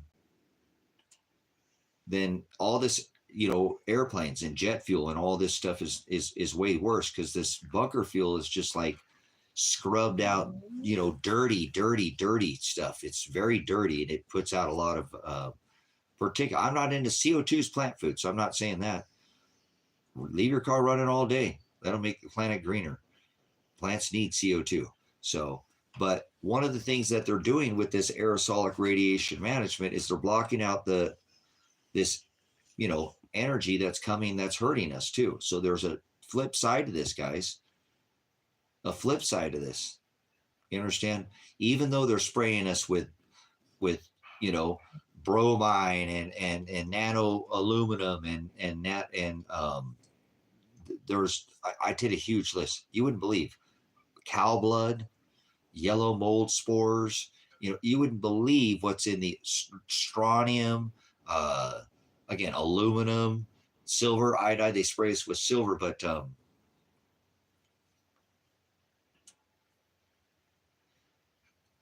this isn't even near what these things are putting out for these boats that are going across the ocean to bring, shipping containers back and forth, and all these cargo containers. They're some of the biggest polluters on the planet, guys. And I'm not saying that CO2 is what's causing the problem. CO2 is the most minute, to trace gas element compared to all the other gases in the atmosphere. We make like 0.003% of all the gases, so this bunker fuel is a mess, guys. I mean, it's really an industry that's never even been looked into. I was thinking they might do something about that with that bridge incident that happened here in the U.S. I was thinking they were going to bring something up with that because of that. Something stalled out with that. It might still come up, guys. I pay attention to things, and sometimes it takes a minute. It's like a boomerang. I'll throw it out there, and everybody's like, what? What are you talking about, Tracy? What are you talking about? Huh? Wham! And then it hits them because they won't pay attention. So I call that the boomerang. Sometimes I do that. I toss it out there too little or too early, and people forget that it's out there. But what I do want to tell you, though, is that the biggest polluters on the planet is the United States military. We go 24 hours a day, 7 days a week. We destroy the oceans with our sonar. Animals get wiped out. No PETA talking about that. No, none of that. The United States military and all the militaries get a free pass. So that's not counted into none of this. And it pisses me off because they get a full free pass on this. The biggest polluters on the planet are the militaries. They never stop. The military goes 24 hours a day, 7 days a week. They destroy massive amounts of animals in the air. They use all their towers and sonar and Doppler and gigahertz, 55. They get a free pass. Nobody ever talks about the biggest polluter on the planet is the militaries, guys. Look at what they just did to Ukraine. Look at what we've done in Libya. Look what we did in Afghanistan. Look what we did in Iraq. We have absolutely destroyed. We're the biggest polluters on the planet. And the United States militaries get a free pass, guys. And they just destroy this earth 24 hours a day, 7 days a week. They never stop. The military doesn't stop. The military doesn't shut down at 5 o'clock, streets roll up. The military goes 24 hours a day, 7 days a week. Do you understand? 7 days a week. So let's, yeah, there we go. Half shelf life of, 25,000 years or something depletes it. It's ridiculous, guys. So please, I'm not trying to think, we're not good. I don't believe in global warming. That Nobel piece of crap prize winner, Al Gore, where your children never see snow. It freaking snowed 4 inches out here today. I don't want to hear that. Get back in the closet, Al Gore. Okay. But anyways, Oppenheimer Ranch, guys, you might watch Diamond from Oppenheimer Ranch. He's a pretty good blogger as well. He was way back, guys, from Monsanto. There's another good show or another good blogger. If you guys don't watch Oppenheimer Ranch, Diamond from Oppenheimer. What is he now? He's got a big old spiel. Oppenheimer Ranch, Shinrin Yoku, and Yurt Life now. He's got a whole yeah, well, remember the flu shot, Gina, never works for the flu strain that's going around. That's the other thing that's funny about the flu shot. It's not for the current, strain. When you take the flu shot, it's not for the current. So, anyways, see, guys, I mean, look at all this stuff we add up. We can just sit here and talk about this stuff all the time. I don't know, do people not see this? This is happening. The weather's always been changing. People get away. Look at all the money, Michael Mann, all this hockey stick, all this, CO2, your kids will never see snow again. This is getting, this is just ridiculous, but we're not good stewards of the earth. Again, David mentioned that earlier today in his video on Adapt 2030, that big, huge, plastic island that's out in the Pacific. I think we have 2 of them now. There's not just one, but there's 2 of those things now, guys. So we're not taking very good care of the planet, but, overall, we do not have the effect on the earth that people think. But actually, if you look, guys, they're starting to kind of slowly trickle out this information. If you look, they just said that in Dubai, that all that flood was caused from cloud seeding. All that's caused from cloud seeding. Yep. And that was all caused from, so they caused that. And that's not new, guys. Remember that person in California, that guy that said they seeded out and he flooded out that whole area, and he ended up getting sued, or, you know, I think he ended up going to jail too over that. So it's not new technology, okay? So they do have the ability to steer and create, you know, moisture, and so this is really happening, you know.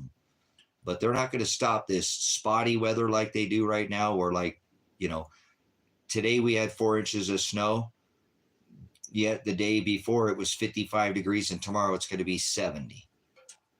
You know, the weather is all over the place. One day it's hot, one day it's cold, one day it's summer, one day it's spring, and it's all over, guys. It's not like there's no more cycles. There's no more seasons. If you know that, the seasons are changing rapidly. You know, these farmers out here go by the Farmer's Almanac. They never turn their water pivots on unless it's done freezing for the rest of the year. That guy put his pivot on yesterday and it was snowing. Do you understand? And it snowed yesterday, and those farmers just turned they turn those pivots on, the water pivots of the wheel lines. They make that big, huge circle crop. They turn those on in March out here sometimes. You guys, it's May out here, and they just turned them on. And these guys do a lot of research on the weather. They depend on the weather out here. Farmers know what the weather's going to be, guys.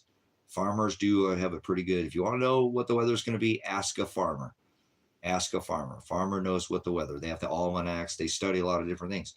You guys, that pivot went on yesterday, and it snowed. I bet you that guy is pissed. His whole base is frozen, and then it snowed right over the top of it. He's going to struggle this year, man. That crop is going to struggle this year already. It's not going to do well. I can already tell. What just happened in there is not going to be.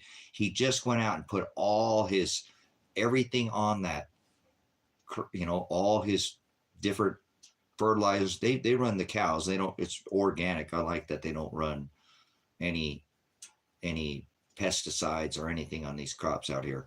But then it snowed. So I bet you that guy is just livid. Like, how in the world did that happen? They did not expect this snow to come in like they did. So that's what's getting people. You know, if you look at a solar minimum, guys, you have a higher high and a hotter hot and a colder cold. You know what I'm saying?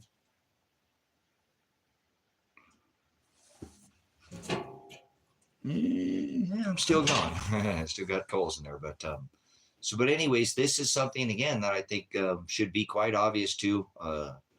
That this weather is going to. What have I been screaming? Weather. This celestial Ivan. Well, what are you doing about it, Tracy? Weather.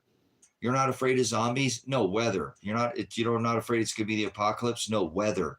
It's not going to be the end of the world? No, weather. Food and weather is what you should be prepared for. Food and weather. Food and weather. And what are you going to do about when all of the, you know, the Midwest and everything to the Rockies is underwater? Good luck. Good luck where you're at. Wouldn't want to be you. I don't want to see everybody over there perish, but probably going to happen.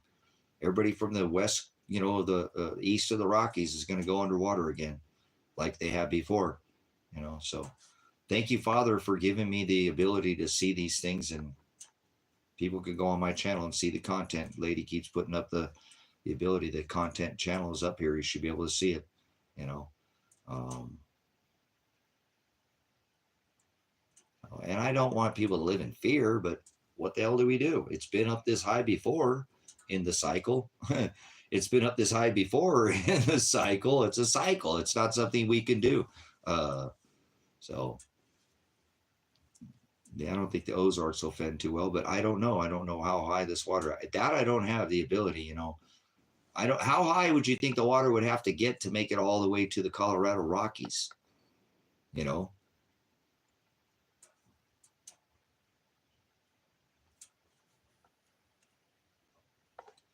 You know what I mean? How high does the water have to get to make it all the way to the Rockies? as it has before in this cycle.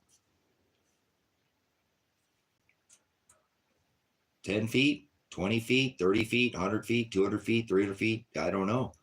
And so I don't know, because there's mountains, like the Ozarks, and there's some of these, if you've seen my maps, though, they don't own very much land in those areas, though, do they? It's like they're not even interested in anywhere on the East Coast. All their interest is lied over here on the West Coast, because it makes it up to the Rockies.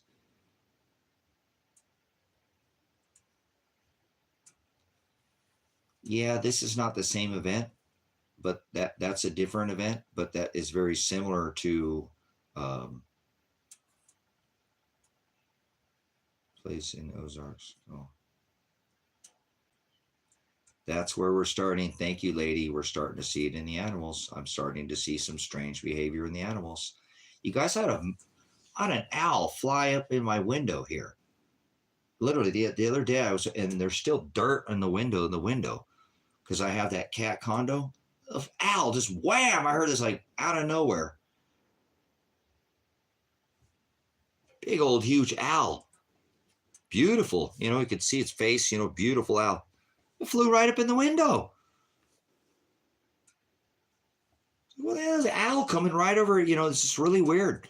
And it stood up there like it was scared out of its mind. It was like, and the cats were like, I brought all the cats in. I didn't want the cats to mess with it because it's in their cat condo that I built in there, but it flew inside the cat condo.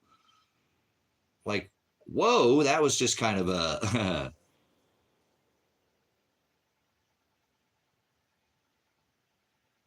Yeah, me too, guys. I want to be wrong, guys. I don't want to be wrong. I want to be wrong. I don't want to be right about that. Not me.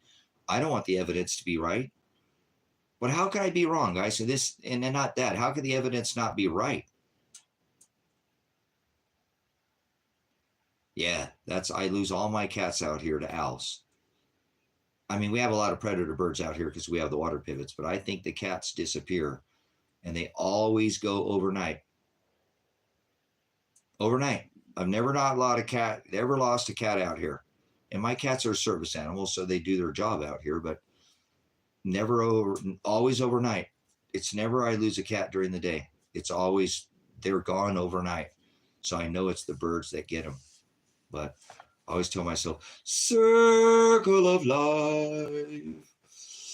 God, I love that kitty. Circle of life. That cat destroyed a lot of birds out here. A lot of rabbits, a lot of mice, a lot of circle. I miss my little kitty. So I do. No, I don't think I get the coyotes out here. I don't think coyotes get into this. Nope. I think it's the birds that get them. I have a lot of fenced in area out here, and they don't come to anywhere in the fencing.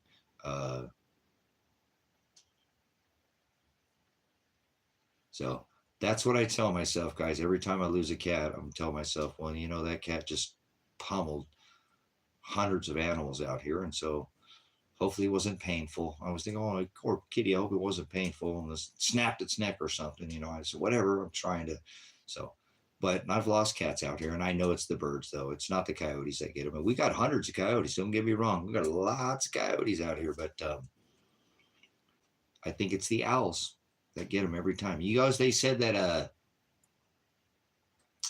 I don't know if this statistic is true. I need to look up more of this. And they say that owls have 100% success kill rate. Owls don't miss their prey. Owls don't miss their prey. Their neck goes, remember, they turn out, they don't miss. When they swoop down, they always get their prey. I don't know. Maybe I could find a video of an owl not getting their prey, but it seems like for something I read, it says their success rate is like 100%. Every time they go after something, they get it. I thought, well, that could be, they're extremely fast and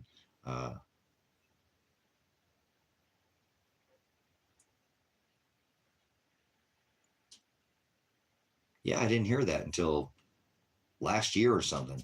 I heard like owls have 100% success rate on killing.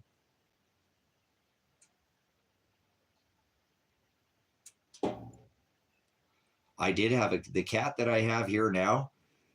The cat that I have here now, Yasher, Yasher, the cat that I have out here now, he disappeared for a whole week. He got picked up by a bird because when he came back, the whole back of his neck was all messed up and the back of his butt. You know, that bird had got a hold of his talent and he was gone for a whole week.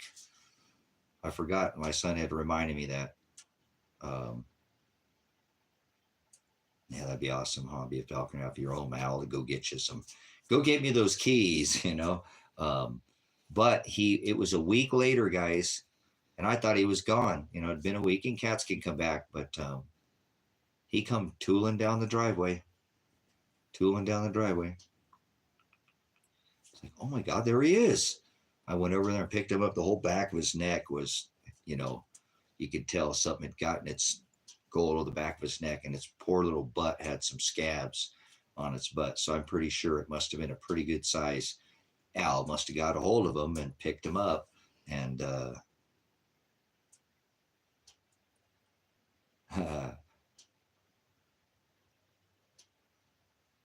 so, but I always think it's the owls that get them. But I've had a couple cats come back. He's the second one I've ever had come back like that, with damage to the back of his neck, and then right around somewhere their back of their rear section. So, Mr. Yasher, you guys see him? He's the big fluffy gray cat. He disappeared for a whole week out here, and I don't think an owl got him. I think what got him was we have a lot of falcons out here.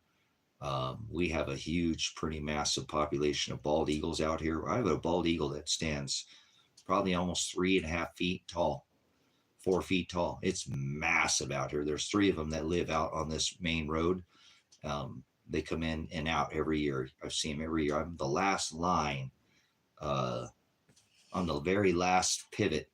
So I have the last power pole on the very end of town. So they know this is here. This is like the very end of their perch. You know, they know where this line, it's been out here for this, you know what I'm saying? This is a very predominant area. This is the last area they got to perch before they got to fly off over into the mountains and stuff. So that's why I lose more cats out here than anything else, because I'm just not in the best spot. You know what I mean? They come out here and I can see hundreds of birds sometimes in a single day come fly through this area. And I'm talking all predator birds, all big hawks, desert hawks, red-tailed hawks, fan-tailed hawks, falcons, bald eagles, desert eagles, golden eagles. Oh my God, there's so many birds out here. So many birds. There's more birds here than I've ever been anywhere on the earth. Anywhere on the earth. Anywhere I've ever been. And you know, there are more birds in this area. And I know what it is. It's the high rodent population and the wheel pivots. And we're at 4,500 feet too, right at the edge of the Great Basin. So this is just like a big perch out here for them. We're just like a big old perch. When they fly by, it's like, oh, hey, there's Christmas Valley. Let's go stop over there. You know, and they love in the water and the rodents. It's probably like a buffet out here for them, you know, and the pivot. So this is a great place. If you like birds, this is a great place to see predator birds. There's more predator birds in this area than any place, any state that I've ever been in. And I've been into all 50 states in the U.S. So in 1990, the U.S. skyscrapers were blue and black with birds. Magpies.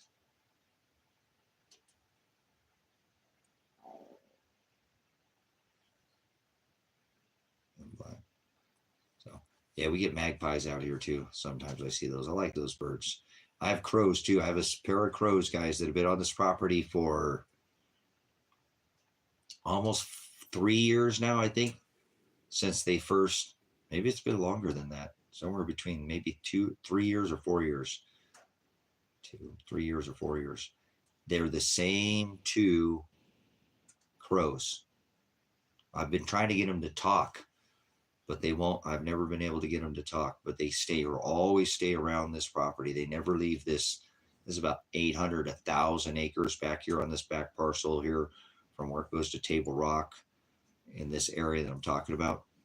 They never leave this area. They're always, I've seen them in videos and stuff. Um, I've had them on live streams. They're loud. They'll come sometimes. They come over here and walk across the top of my metal roof, and I can clack, clack, clack, clack, clack, like I can hear them. They love to pasture me, but they're a pretty neat pair of birds. Um, oh yeah, no, these two, I know these. I can remember these two. They don't, and crows all look alike, but I'm telling you, these ones are very unique. Um, uh, these are neat birds, man. I love these birds. And crows are a sign of change, guys. Everybody always thinks a crow or a raven's like a bad sign. They're extremely smart birds. They're some of the most intelligent birds on the planet. They can literally like open up bottles and get things out of. They have a very high intelligent level. Yeah, there we go. Thank you, lady, right in time. So I know these two.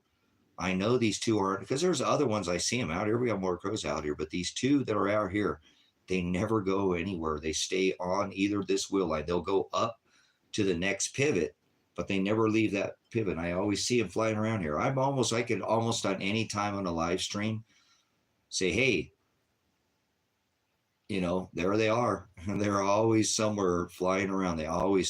It's pretty funny. They will split apart. One will go to the end of the power line, whether they'll be talking back and forth to each other. So I kind of know they kind of have a way to talk to each other. And these two, they pair up, and because there's others, I'll go down the road and I'll see another pair. Is that them? No, I can tell that's not them. There's just these two. They're a certain size of these two, but they've been out here now for about 3 years, and they never leave this property, guys. They don't, and I love them. They're great. My son was like, get them out of here. Why do you have those birds around? I'm like, no, these birds are awesome. And then I taught him about that they're very loyal, and that they're a sign of change. Crows are a sign of change, brothers and sisters. So not like demonic and devil when you see Halloween and crow or raven. That's not. It's actually, change is a good thing, right, guys? Change is scary, but change is a good thing as well. So I think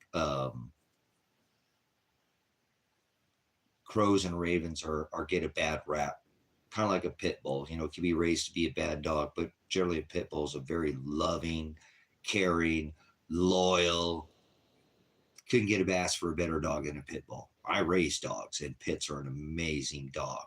I've never raised any. I know people have one. I've had a dog that had pit in it before, but the reason why pit bulls are bad is because people raise them to be that way. So just misconception, right? And I think that's kind of the same thing about crows, is crows and ravens don't have any idea, they're just bad information, been told wrong. But I love my pair of crows out here. They're not ravens, they are crows, and they're neat. I don't know. They're just loud mouths sometimes. Sometimes they get real loud in the summer too. They love to be talkative.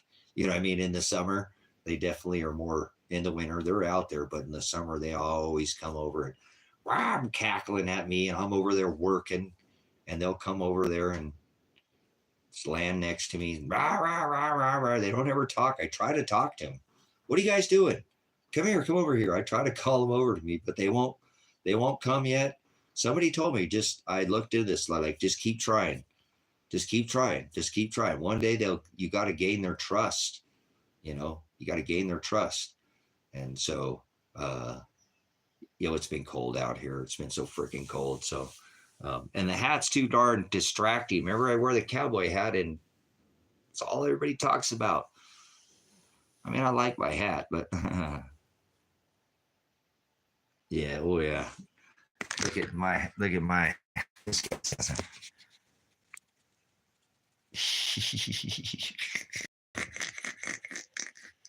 You're a goofy. Look at him.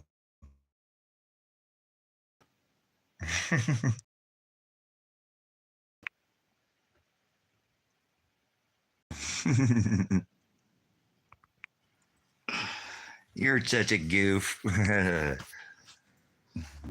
I love that dog. So, but anyways, All right, I better wrap this up, guys. Yeah, that's no worries. I thank you guys for all your help. So yeah, I love that guy. He's such a good boy. And such my dog. And the other one's laying by the door. So, all right, guys, let me wrap this up. I'll probably be going to work on the cabins this week. Remember, and as soon as this weather breaks, which it looks like we're going to get some 70-degree days and some 40-degree days, I'm definitely going to be working on the shelter. My main concern now, though, honestly, guys, is I'm probably going to go ahead and sell. I don't want to do it, but I don't even care anymore. I just don't care. I just don't care. I've got to do this. I'm probably going to sell that Isuzu flatbed that I have and sell that land. And I think I'm going to try to get this overland vehicle going. So hopefully I'll keep you guys updated on that. That's not going to happen overnight either, but that'll be fun to kind of put together, guys. I want to try to maybe you can see that come together over time, and hopefully God will help me, do push his will, not mine, and to make this work. If he doesn't want it to happen, then that's great. But I think I need to have that ability to be mobile. So follow this channel and you'll see I'll continue to build out the cabins. I'm not going to stop what I'm doing. I'm always doing 50 things at one time, guys. I'm a very multi-faceted kind of guy. I'm always got lots of different irons. Show the bitch Ryan. I don't even know where that is.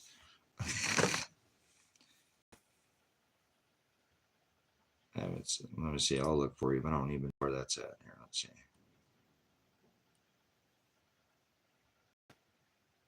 Screenshots. Well, that was last year. Last year.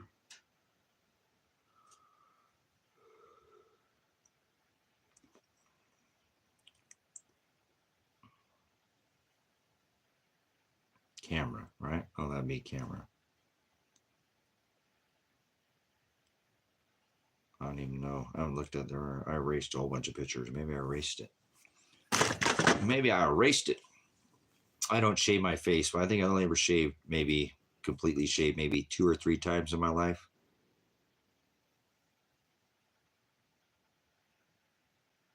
I've always had a goatee or a mustache or something. I don't know.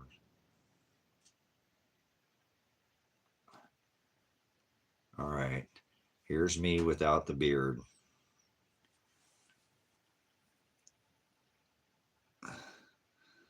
That's me.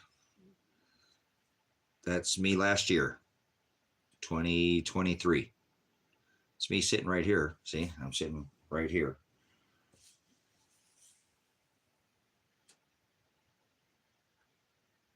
I'm 50 years old. I'm 49 years old in that picture. So, see why I keep my beard? See why I keep my beard?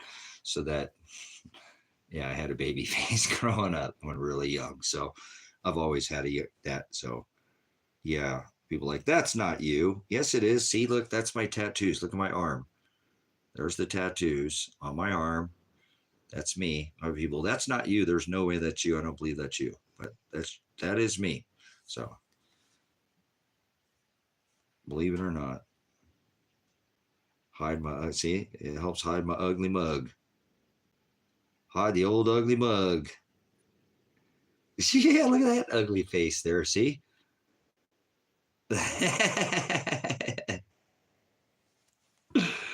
Oh my gosh. I didn't get the looks. I got the brains. I didn't get the looks.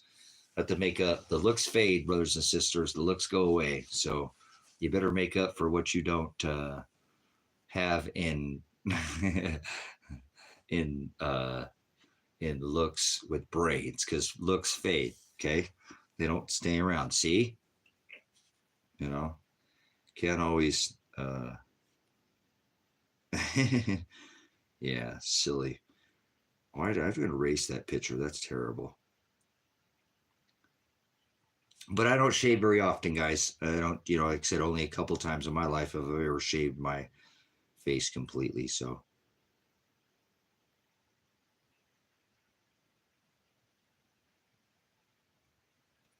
we'll have a picture of the shelter. That's what I was wanting to show you. Look.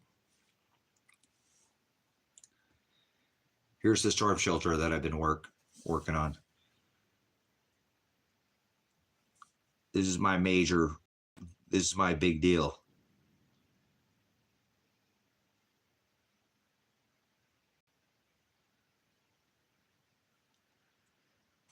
This has been my major, hang up out here. It's been trying to get this thing together. So I'm excited for this weather to, this is looking from the top down into the end of the shelter. This is the end of it that I'm building out here now. So this one, I'm hopefully to be getting back to this here very soon.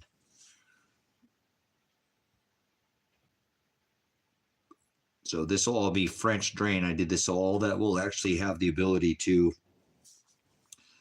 retain water if need be. I mean, I don't think it's going to, because it's just not set up like that. I don't have where it's at. I'm not water prone like that. And this is looking from the top down. And that's, that's above, looking from the top of the wall down inside the shelter. So coming along. I went and set post in it the other day before that snow hit, and then I'll be able to go ahead and get the those corner walls in and start pouring this. I'm excited to have this thing done, guys.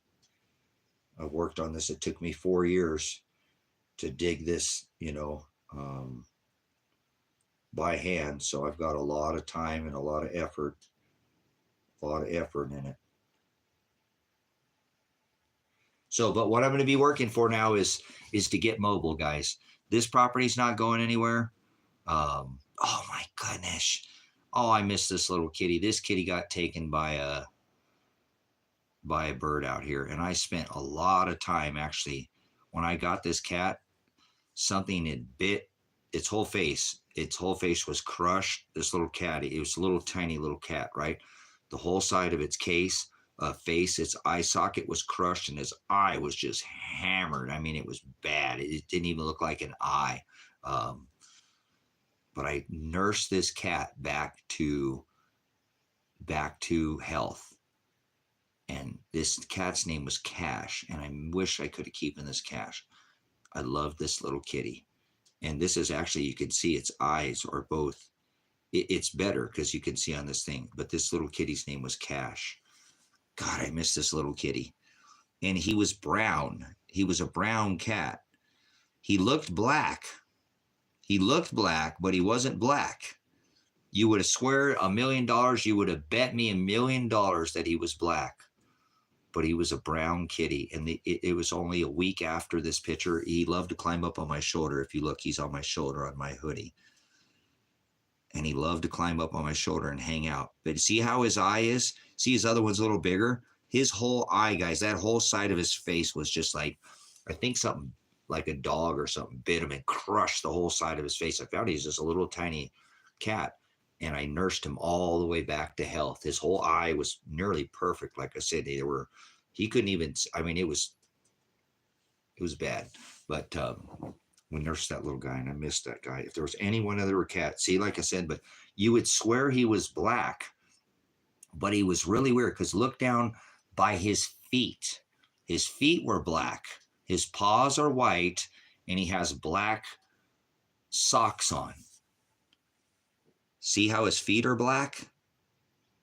His feet were black, but his body was brown. See that? He had black socks, white mitts with black socks, even his other paw, see? I've never seen a cat like this ever. And I found him, I rescued him. But see how his feet are black?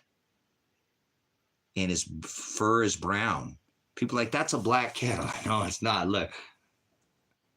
Isn't he neat? He was such a neat, I missed the little guy. He was such a cool little kitty.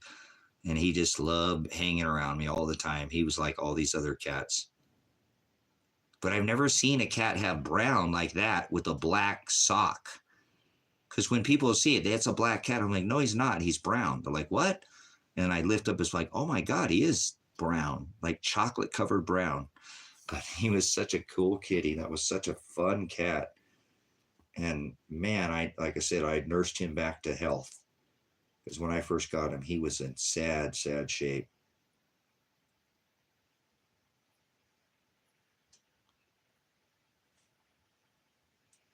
This was one of my Aussies out here. I had Tika.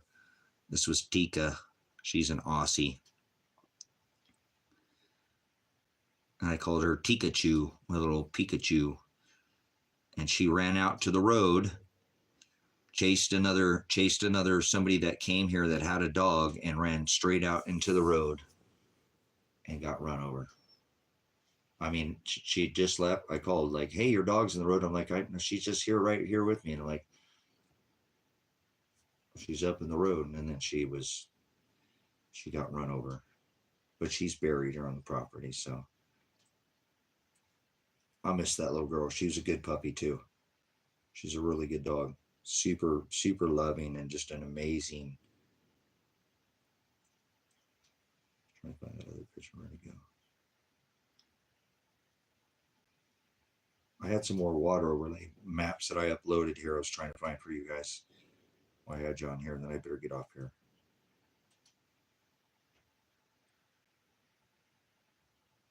I was having some issues with this uploading. I don't know why my Bluetooth is not connecting here. Where did it go?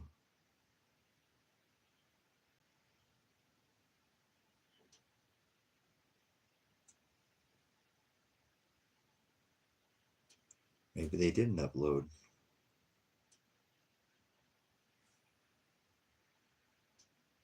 Oh, you guys have seen Yachter Boy, right? You've seen Yachter Boy out here. Here's Yachter as a puppy. Here's little Yachter Boy as a puppy. My other one that's always hanging out next to the dad, that's him as a puppy right there. He was a cutie pie.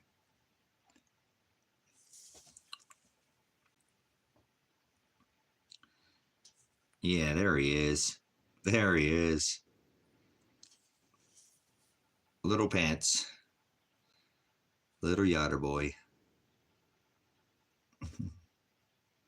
That's his sister, Pepper, laying on top of him there. She's on a farm down in Klamath Falls. She's in the woods. She's a woods puppy. She spends all her time in the woods. But that's Yachter Boy, the one that you always see is hanging out in the background. And he's a quarter dingo. His mom was half dingo, and his dad was blue heeler. Or blue heeler, and then his dad was Aussie, my bad. So I guess they didn't download, guys. I was trying to find some more pictures of this water overlay map here. I was doing some more research. Why didn't it upload?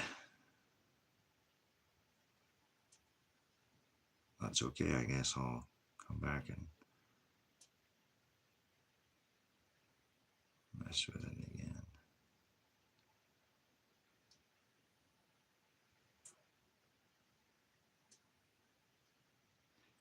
Yeah.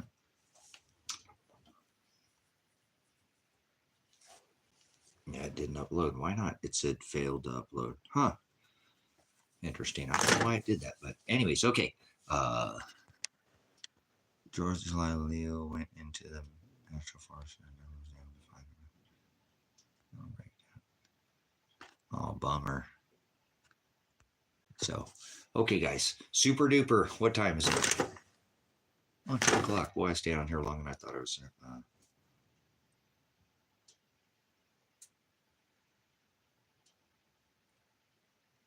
Yeah, our animals are our life, guys. I know that. If I didn't have my dogs, I wouldn't be on this live stream right now, probably, guys. I'd probably be some other country or something else, doing something different. So my dogs are like having when I was a single dad. I couldn't get in no trouble, man. Being a single dad was a good thing for me. It's not like getting a tonner, but it kept me much more reserved. So having animals do keep us in line, don't they?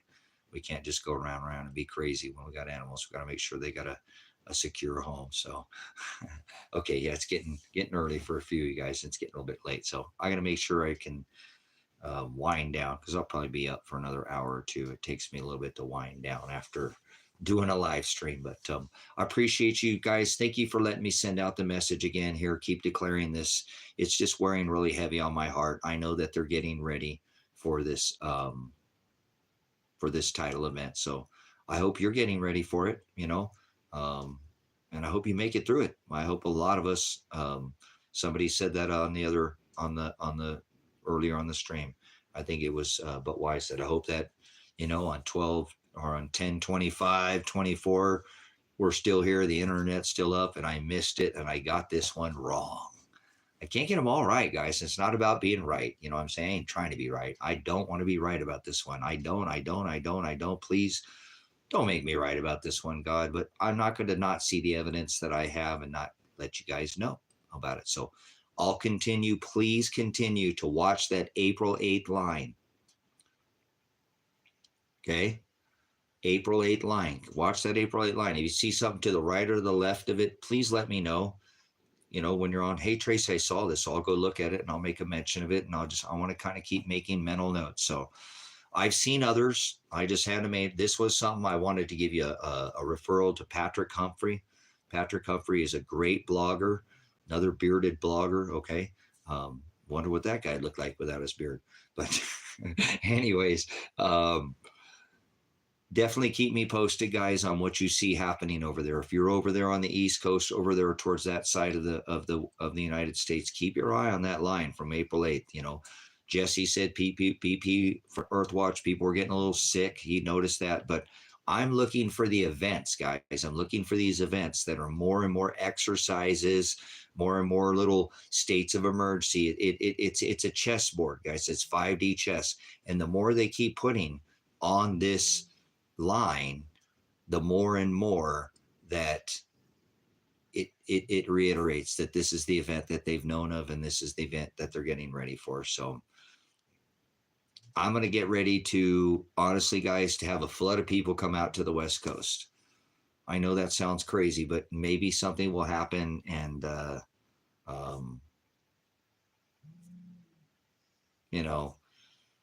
like I said, a few people will get ahead of this. And so if there's a mass exodus towards this side of the United States, I want to be able to go further away than I am now.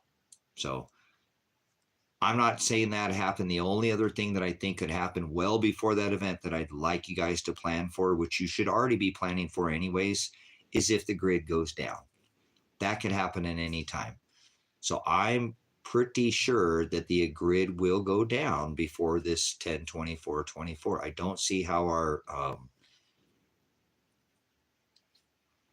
I have to agree with that, King. That's been going on for some time. They've been using those and homeless people as well. So good information. I can't disagree with that.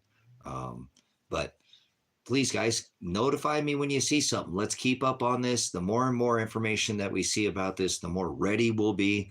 And again, I'd have to tell you that I don't think you want to be down there fighting people for toilet paper. You should probably get some now, so to speak. And if you were ever thinking about exiting out of a city, guys, I really think, what are you waiting for them to lock this country down again? Everybody put on the face diapers, shut all the businesses down again. Come on.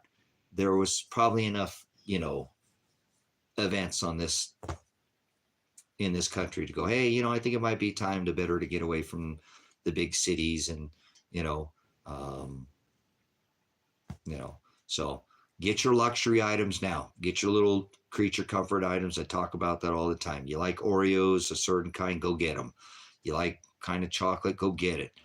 To get this little creature comforts now too, to help lift your morale. So hope you guys found some value in this chat stream. Thank you for letting me put out the information. Subscribe to Patrick Humphrey. He really is he's a good blogger.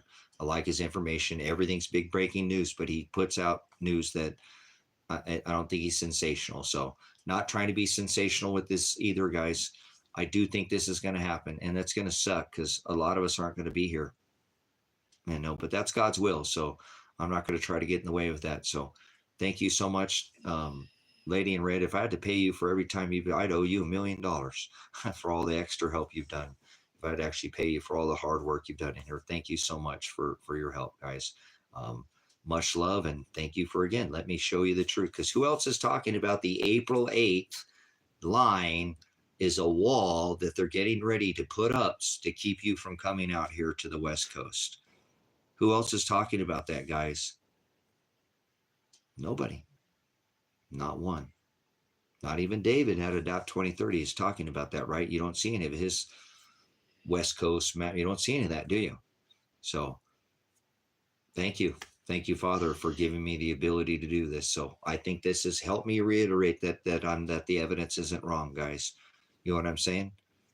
Please, can you watch this line? Because I don't see anybody else saying this. I think I'm the only one that is talking about this. I talked about it back in April before then. Remember, I knew exactly what they're doing. So when they said, okay, this is because of extreme heat and flooding. Okay, magnetosphere and water and tidal event. They're slowly going to drip this out, guys. I'm pretty sure. And eventually they will probably announce that something is wrong with the magnetosphere. I don't think they're going to announce the celestial alignment itself, but I do think they might mention that something is wrong with the mechanics of the magnetosphere. That way they can say that whatever happened, like David Devine said at Adapt 2030, they can say whatever happened, which changed from our magnetosphere, this disease X, Z, Y, L, whatever, these 10 diseases that came in, it wouldn't have happened. It came from the cosmic, it came from the universe, it came from the galactic center of the universe or something. Stupid bull crap like that, guys. I think that's what they might do. You know, that seems very plausible. David is a what if guy. He's a gamer. He forward thinks, throws that boomerang out there too. So Adapt 2030, Patrick Humphrey, BP Earthwatch. Who else did we cover? Informed Christians. Go check out that channel. He hadn't put anything out in a while. So, all right. Thank you for letting me reveal the truth, guys. There is a link to my Cash App in the bio. It's not required. Grace and Truth Ministries. There we go. This is the backbone channel of that. So thank you for all your hard work. Stay vigilant, guys. Stay alert and stay alive, okay? Much love. Thank you again for letting me pull these lies off and reveal the truth. That's what I do because I'm Apocalypse, right? I'm Revelation. Thank you, guys. Whoa.